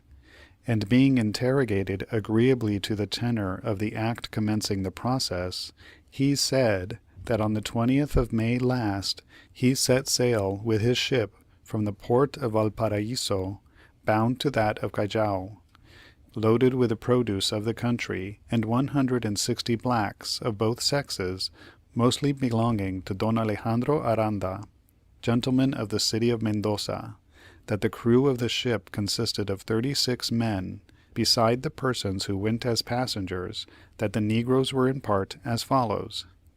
Here in the original follows a list of some 50 names, descriptions, and ages, compiled from certain recovered documents of Aranda's, and also from recollections of the deponent, from which portions only are extracted. One, from about 18 to 19 years, named José, and this was the man that waited upon his master, Don Alejandro, and who speaks well the Spanish, having served him 4 or 5 years, a mulatto named Francesco, the cabin steward, of a good person and voice, having sung in the Valparaiso churches, native of the province of Buenos Aires, aged about 35 years, a smart negro named Dago, who had been for many years a gravedigger among the Spaniards, aged 46 years. 4 old negroes, born in Africa, from 60 to 70, but sound caulkers by trade, whose names are as follows. The first was named Muri, and he was killed, as was also his son named Diamelo. The second, Nacta. The third, Jola, likewise killed. The fourth, Gofan. And 6 full-grown negroes, aged from 30 to 45, all raw and born among the Ashantees, Martinique, Yan, Lecpe, Mapenda, Yambayo, Akim, 4 of whom were killed. A powerful negro named Atufal, who, being supposed to have been a chief in Africa, his owners set great store by him, and a small negro of Senegal, but some years among the Spaniards, aged about 30, which negro's name was Babo. That he does not remember the names of the others, but that still expecting the residue of Don Alejandro's papers will be found, will then take due account of them all, and remit to the court, and 39 women and children of all ages. After the catalogue, the deposition goes on as follows. That all the negroes slept upon deck as is customary in this navigation, and none wore fetters, because the owner, his friend Aranda, told him that they were all tractable. That on the 7th day after leaving port, at 3 o'clock in the morning, all the Spaniards being asleep except the 2 officers on the watch, who were the boatswain Juan Robles and the carpenter Juan Bautista Gallete, and the helmsman and his boy, the negroes revolted suddenly, wounded dangerously the boatswain and the carpenter, and successively killed 18 men of those who were sleeping upon deck, some with handspikes and hatchets, and others by throwing them alive overboard, after tying them. That of the Spaniards upon deck, they left about 7, as he thinks, alive and tied, to maneuver the ship, and 3 or 4 more who hid themselves remained also alive. Although in the act of revolt, the negroes made themselves masters of the hatchway, 6 or 7 wounded went through it to the cockpit, without any hindrance on their part. That in the act of revolt, the mate and another person, whose name he does not recollect, attempted to come up through the hatchway, but having been wounded at the onset, they were obliged to return to the cabin. That the deponent resolved at break of day to come up the companionway, where the negro Babo was, being the ringleader, and Atufal, who assisted him, and having spoken to them, exhorted them to cease committing such atrocities, asking them at the same time what they wanted and intended to do, offering himself to obey their commands. That, notwithstanding this, they threw in his presence 3 men alive and tied overboard. That they told the deponent to come up, and that they would not kill him, which having done, the negro Babo asked him whether there were in those seas any negro countries where they might be carried, and he answered them, no, that the negro Babo afterwards told him to carry them to Senegal, or to the neighboring islands of St. Nicholas, and he answered that this was impossible, on account of the great distance, the necessity involved of rounding Cape Horn, the bad condition of the vessel, the want of provisions, sails, and water; but that the negro Babo replied to him he must carry them in any way, that they would do and conform themselves to everything the deponent should require, as to eating and drinking, that after a long conference, being absolutely compelled to please them, for they threatened him to kill all the whites if they were not, at all events, carried to Senegal, he told them that what was most wanting for the voyage was water,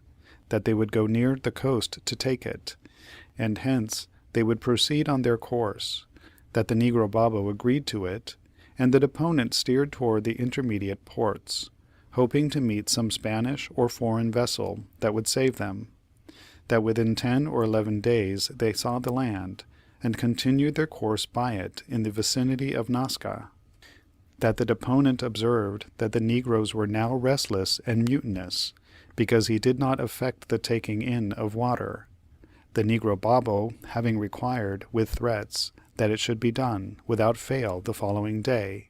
He told him he saw plainly that the coast was steep, and the rivers designated in the maps were not to be found, with other reasons suitable to the circumstances; that the best way would be to go to the island of Santa Maria, where they might water and victual easily, it being a desert island, as the foreigners did; that the deponent did not go to Pisco, that was near, nor make any other port of the coast, because the negro Babo had intimated to him several times that he would kill all the whites the very moment he should perceive any city, town, or settlement of any kind on the shores to which they should be carried; that having determined to go to the island of Santa Maria, as the deponent had planned, for the purpose of trying, whether in the passage or in the island itself, they could find any vessel that should favor them, or whether he could escape from it in a boat to the neighboring coast of Arauco.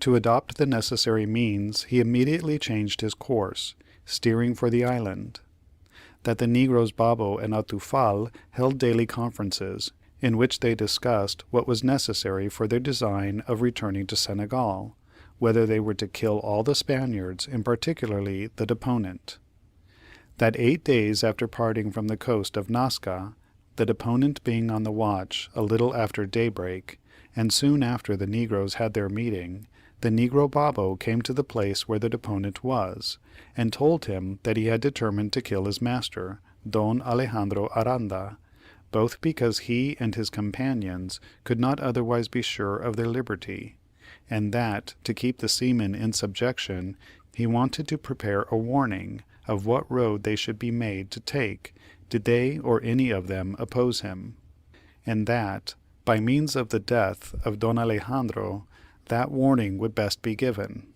but that what this last meant the deponent did not at the time comprehend, nor could not, further than that the death of Don Alejandro was intended; and moreover, the negro Babo proposed to the deponent to call the mate Raneds, who was sleeping in the cabin, before the thing was done, for fear, as the deponent understood it, that the mate, who was a good navigator, should be killed with Don Alejandro and the rest; that the deponent, who was the friend, from youth, of Don Alejandro, prayed and conjured, but all was useless, for the negro Babo answered him that the thing could not be prevented, and that all the Spaniards risked their death if they should attempt to frustrate his will in this matter, or in any other; that, in this conflict, the deponent called the mate Raneds, who was forced to go apart, and immediately the negro Babo commanded the Ashantee Martiniquais and the Ashantee Lecbe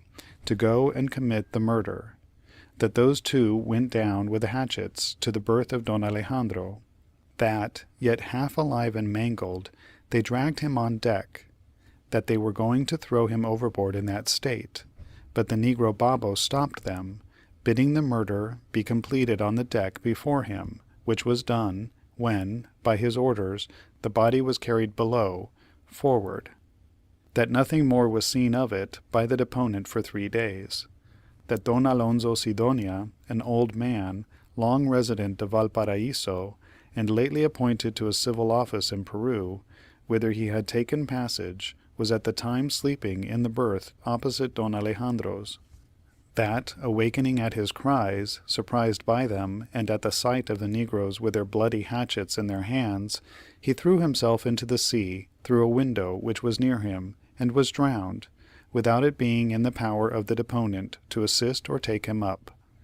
That, a short time after killing Aranda, they brought upon deck his German cousin of middle age, Don Francisco Massa, of Mendoza, and the young Don Joaquin, Marquez de Aramboalaza, then lately from Spain, with his Spanish servant Ponce, and the 3 young clerks of Aranda, Jose Mozairi, Lorenzo Vargas, and Hermenegildo Gandix, all of Cadiz, that Don Joaquin and Hermenegildo Gandix, the negro Babo, for purposes hereafter to appear, preserved alive, but Don Francisco Massa, Jose Mozairi, and Lorenzo Vargas, with Ponce the servant, besides the boatswain, Juan Robles, the boatswain's mates, Manuel Vizcaya and Rodrigo Urta, and 4 of the sailors, the negro Babo ordered to be thrown alive into the sea, although they made no resistance, nor begged for anything else but mercy. That the boatswain, Juan Robles, who knew how to swim, kept the longest above water, making acts of contrition, and in the last words he uttered, charged this deponent to cause mass to be said for his soul to Our Lady of Succor. That during the 3 days which followed, the deponent, uncertain what fate had befallen the remains of Don Alejandro, frequently asked the negro Babo where they were, and, if still on board, whether they were to be preserved for interment ashore, entreating him so to order it.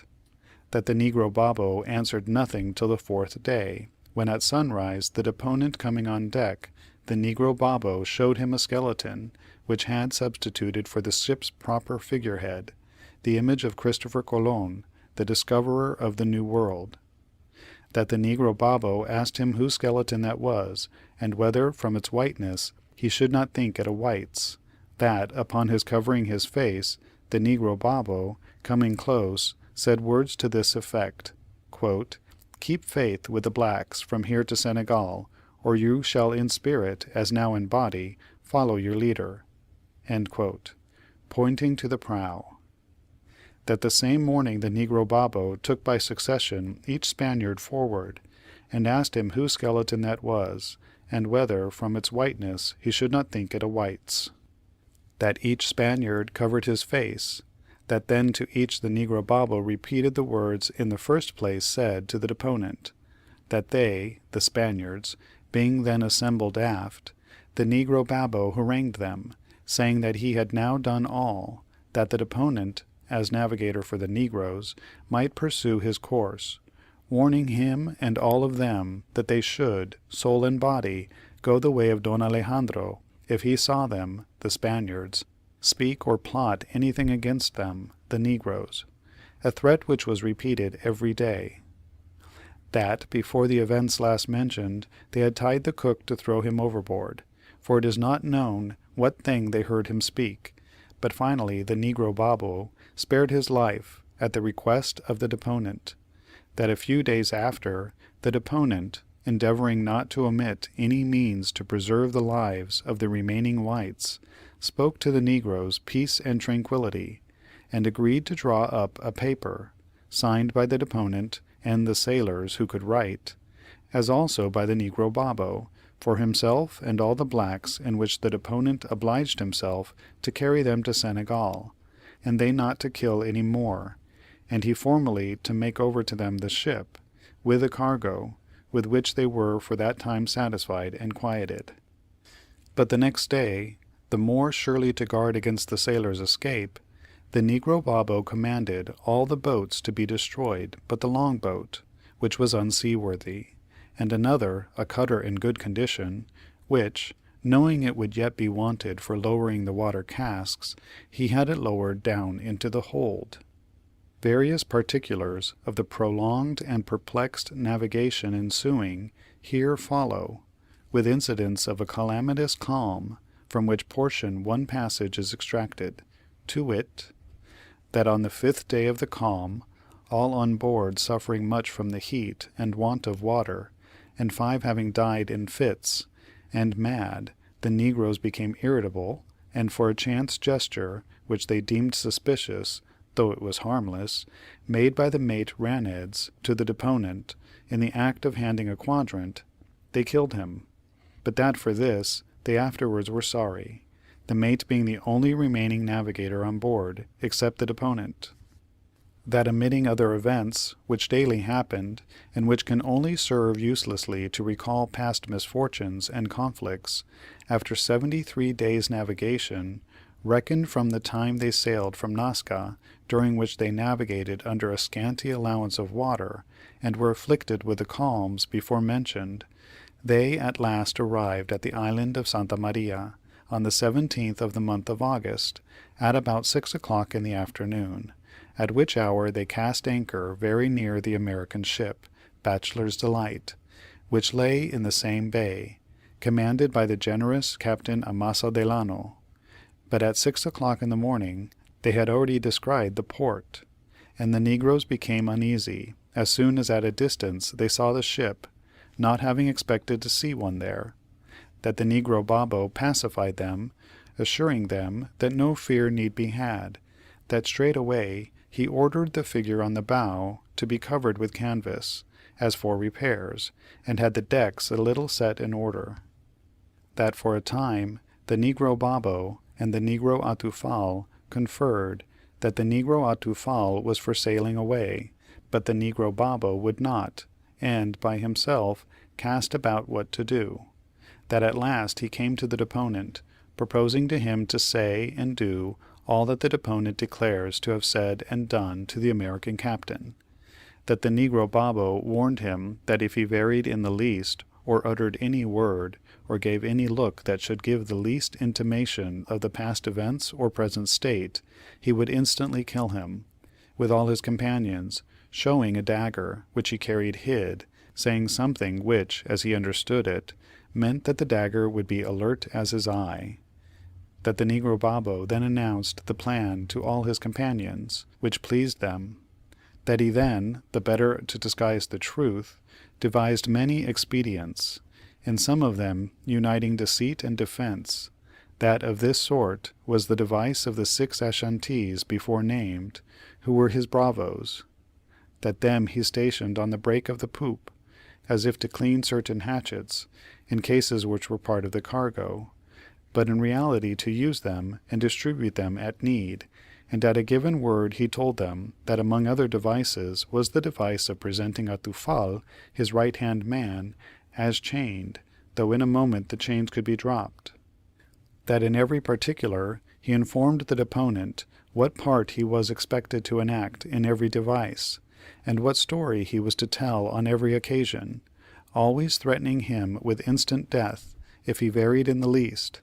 That, conscious that many of the negroes would be turbulent, the negro Babo appointed the 4 aged negroes, who were caulkers, to keep what domestic order they could on the decks. That again and again he harangued the Spaniards and his companions, informing them of his intent, and of his devices, and of the invented story that this deponent was to tell, charging them lest any of them varied from that story. That these arrangements were made and matured during the interval of 2 or 3 hours between their first sighting of the ship and the arrival on board of Captain Amasa Delano. That this happened at about 7:30 in the morning, Captain Amasa Delano coming in his boat, and all gladly receiving him. That the deponent, as well as he could force himself, acting then the part of principal owner and a free captain of the ship, told Captain Amasa Delano, when called upon, that he came from Buenos Aires, bound to Lima, with 300 negroes. That off Cape Horn, and in a subsequent fever, many negroes had died. That also, by similar casualties, all the sea officers and the greatest part of the crew had died. And so the deposition goes on, circumstantially recounting the fictitious story dictated to the deponent by Babo, and through the deponent imposed upon Captain Delano, and also recounting the friendly offers of Captain Delano, with other things, but all of which were omitted. After the fictitious strange story, etc., the deposition proceeds.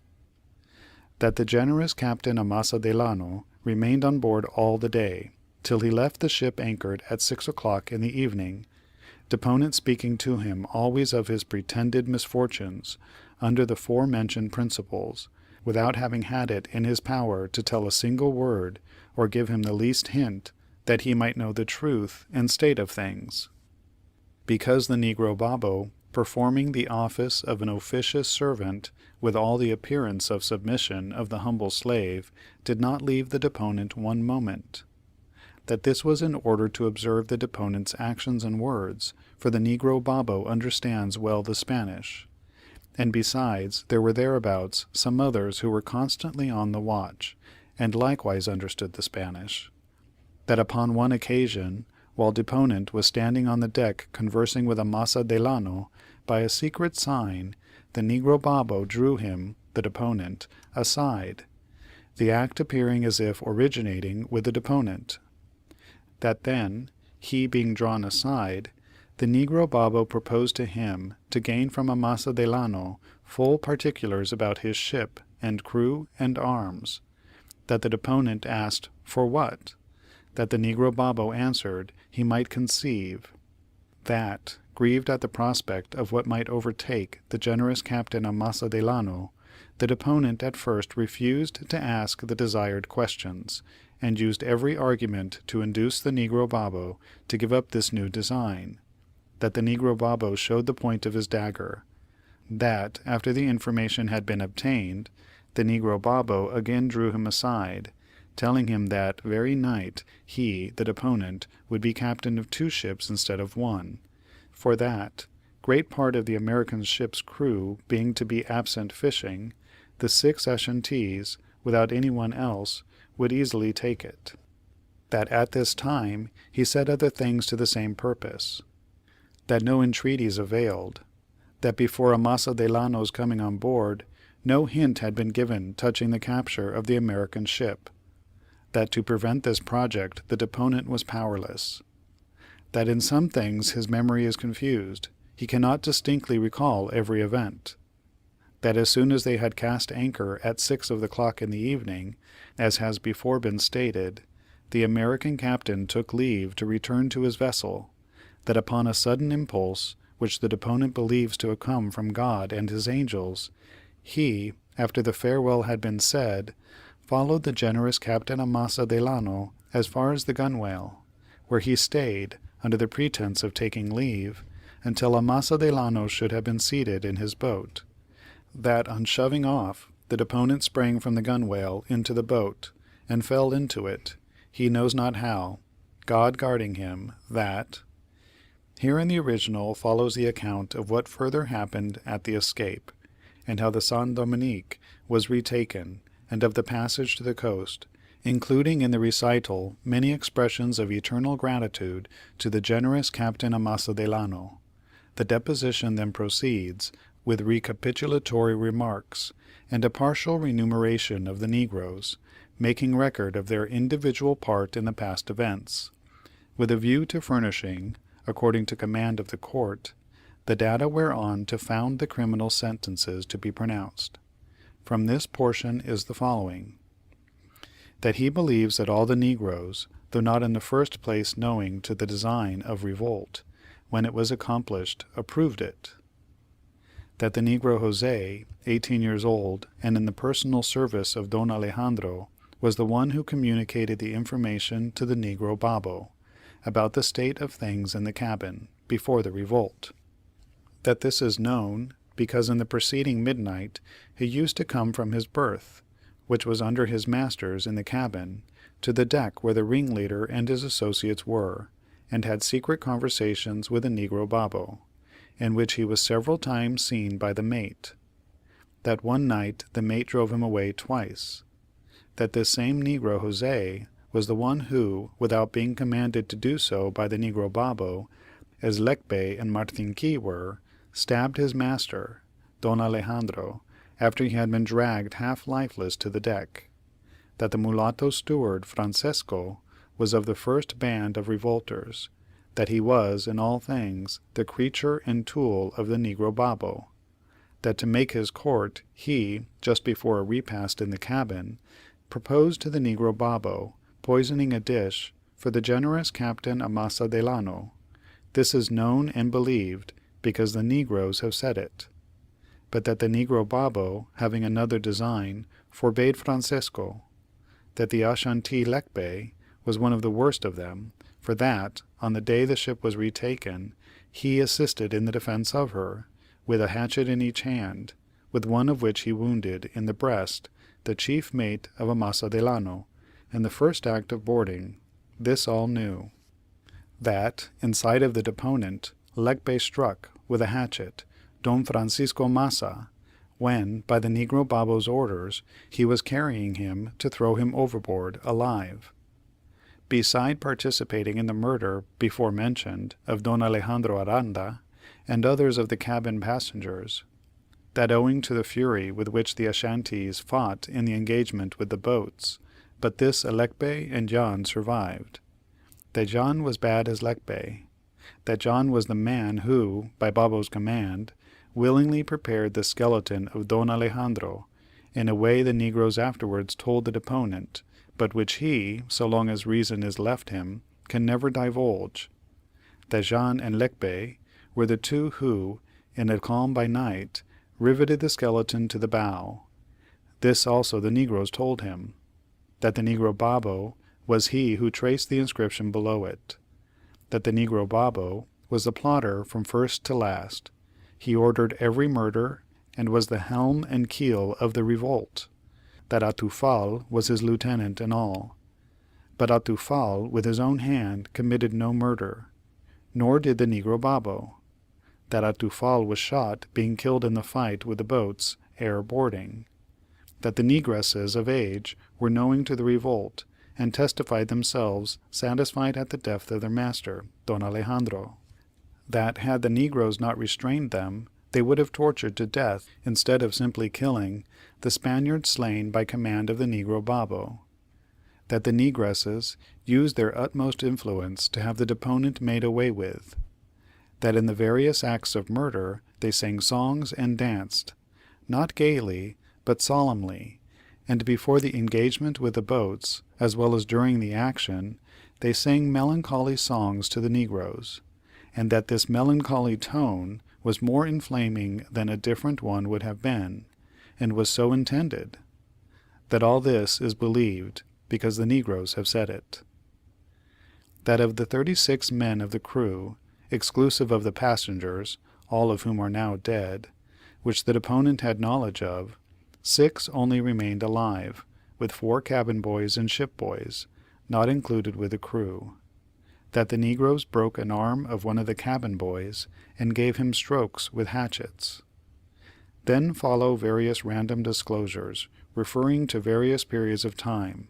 The following are extracted: that during the presence of Captain Amasa Delano on board, some attempts were made by the sailors, and one by Hermenegildo Gandix, to convey hints to him of the true state of affairs, but that these attempts were ineffectual, owing to fear of incurring death, and furthermore owing to the devices which offered contradictions to the true state of affairs, as well as owing to the generosity and piety of Amasa Delano, incapable of sounding such wickedness; that Luis Galgo, a sailor about 60 years of age, and formerly of the King's Navy, was one of those who sought to convey tokens to Captain Amasa Delano, but his intent, though undiscovered, being suspected, he was, on a pretense, made to retire out of sight, and at last into the hold, and there was made away with.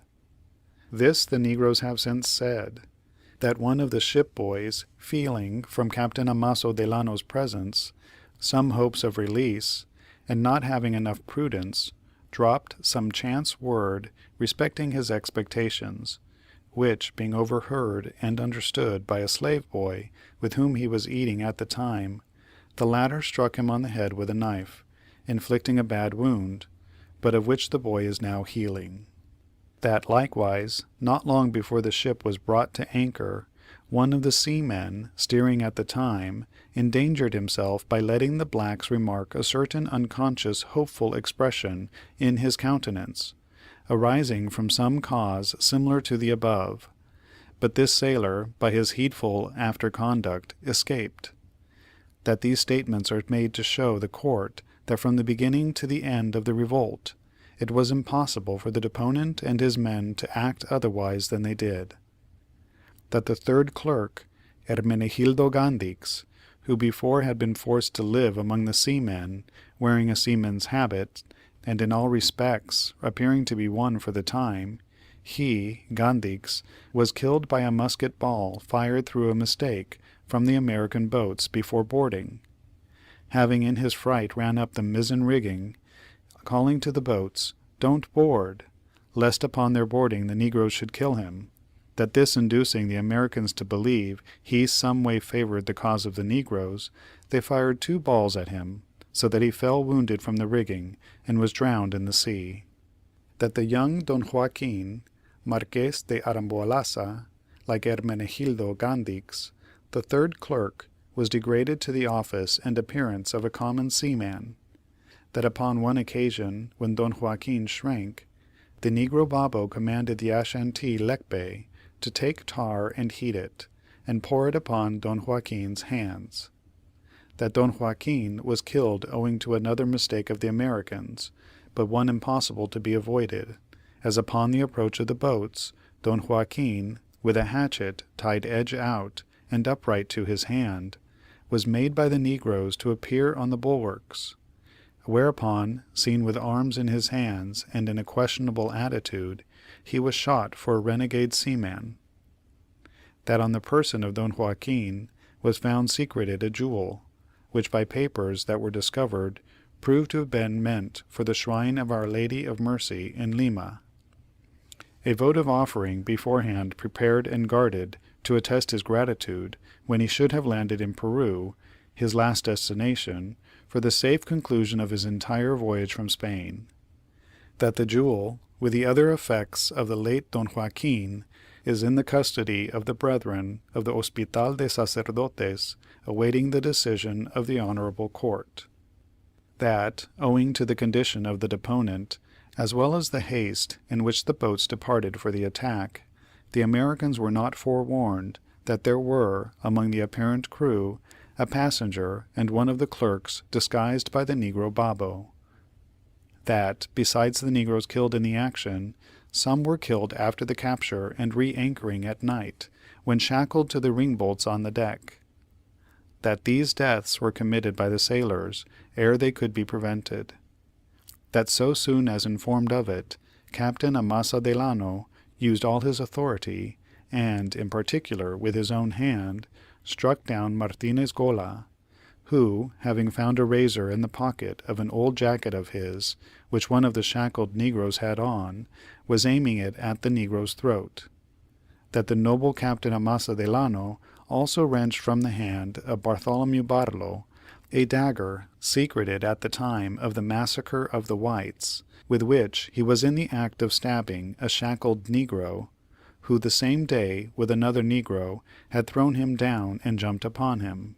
That for all the events befalling through so long a time, during which the ship was in the hands of the negro Babo, he cannot here give account, but that what he has said is the most substantial of what occurs to him at present, and is the truth under the oath which he has taken, which declaration he affirmed and ratified after hearing it read to him. He said that he is 29 years of age and broken in body and mind, that when finally dismissed by the court he shall not return home to Chile, but betake himself to the monastery of the Mount Agonia without, and signed with his honor and crossed himself, and for the time departed as he came in his litter, with a monk in Feles, to the Hospital de Sacerdotes.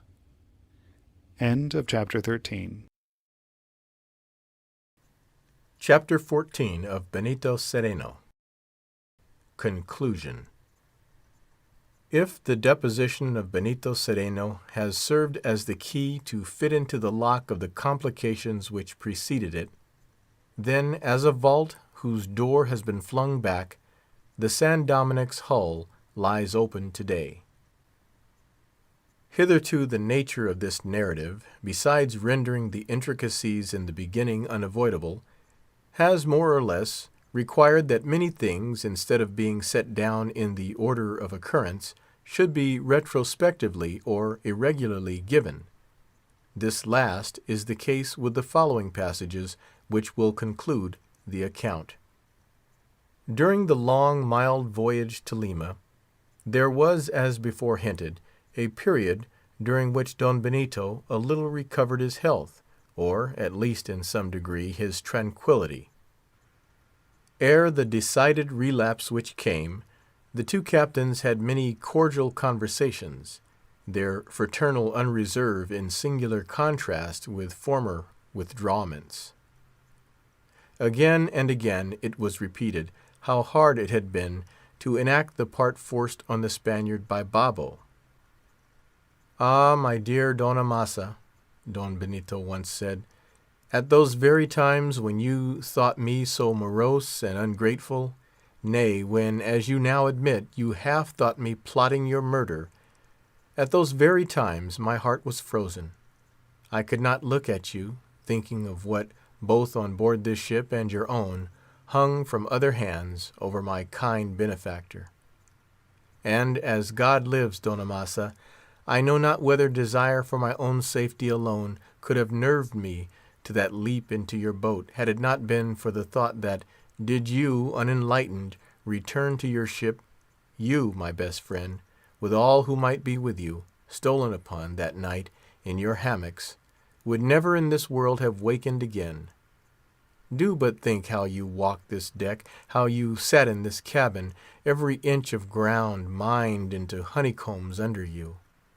Had I dropped the least hint, made the least advance toward an understanding between us, death, explosive death, yours and mine, would have ended the scene." "True, true," cried Captain Delano, starting. "You saved my life, Don Benito, more than I yours; saved it, too, against my knowledge and will."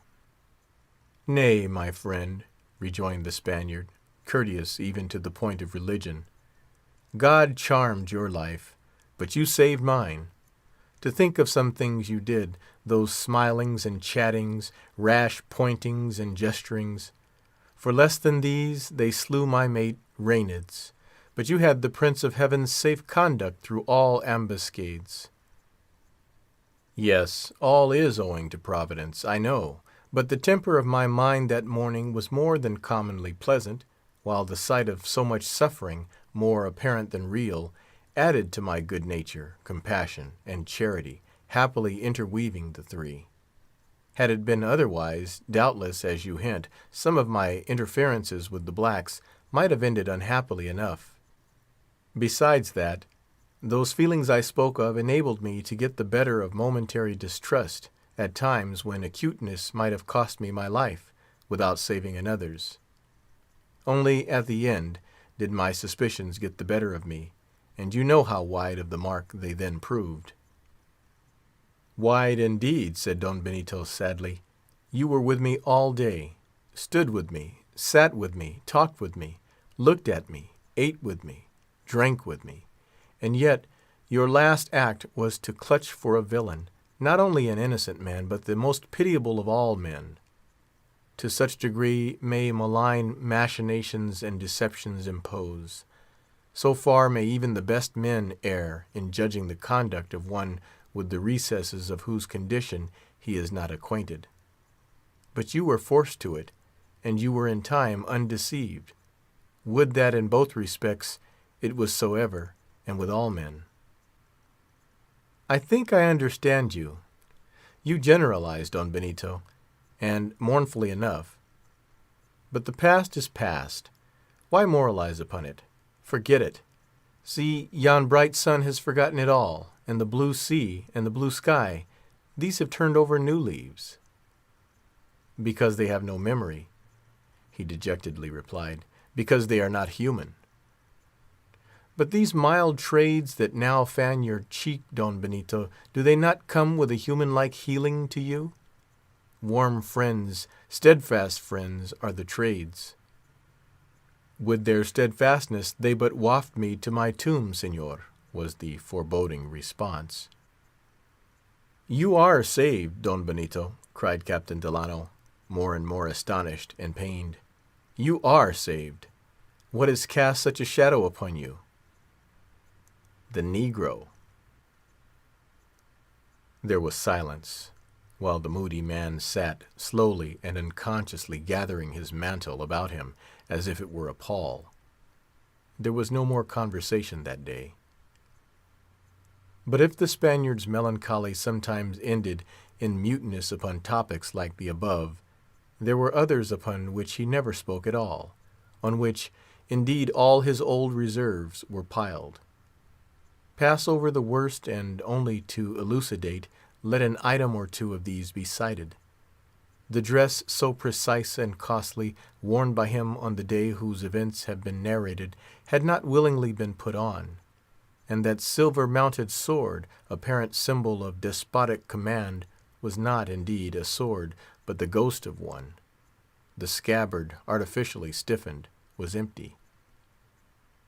As for the black, whose brain, not body, had schemed and led the revolt with the plot, his slight frame, inadequate to that which it held, had at once yielded to the superior muscular strength of his captor in the boat. Seeing all was over, he uttered no sound, and could not be forced to. His aspect seemed to say, since I cannot do deeds, I will not speak words. Put in irons in the hold with the rest, he was carried to Lima. During the passage, Don Benito did not visit him, nor then, nor at any time after, would he look at him. Before the tribunal, he refused. When pressed by the judges, he fainted. On the testimony of the sailors alone rested the legal identity of Babo. And yet the Spaniard would, upon occasion, verbally refer to the negro, as has been shown, but look on him he would not, or could not. Some months after, dragged to the gibbet at the tail of a mule, the black met his voiceless end. The body was burned to ashes, but for many days the head, that hive of subtlety, fixed on a pole in the plaza, met unabashed the gaze of the whites, and across the plaza looked toward St. Bartholomew's Church, in whose vaults slept then, as now, the recovered bones of Aranda, and across the Rimac Bridge looked toward the monastery on Mount Agonia without, where, 3 months after being dismissed by the court, Benito Cereno, born on the bier, did, indeed, follow his leader. The End. End of Chapter 14. Recording by James K. White, Chula Vista. End of Benito Cereno by Herman Melville.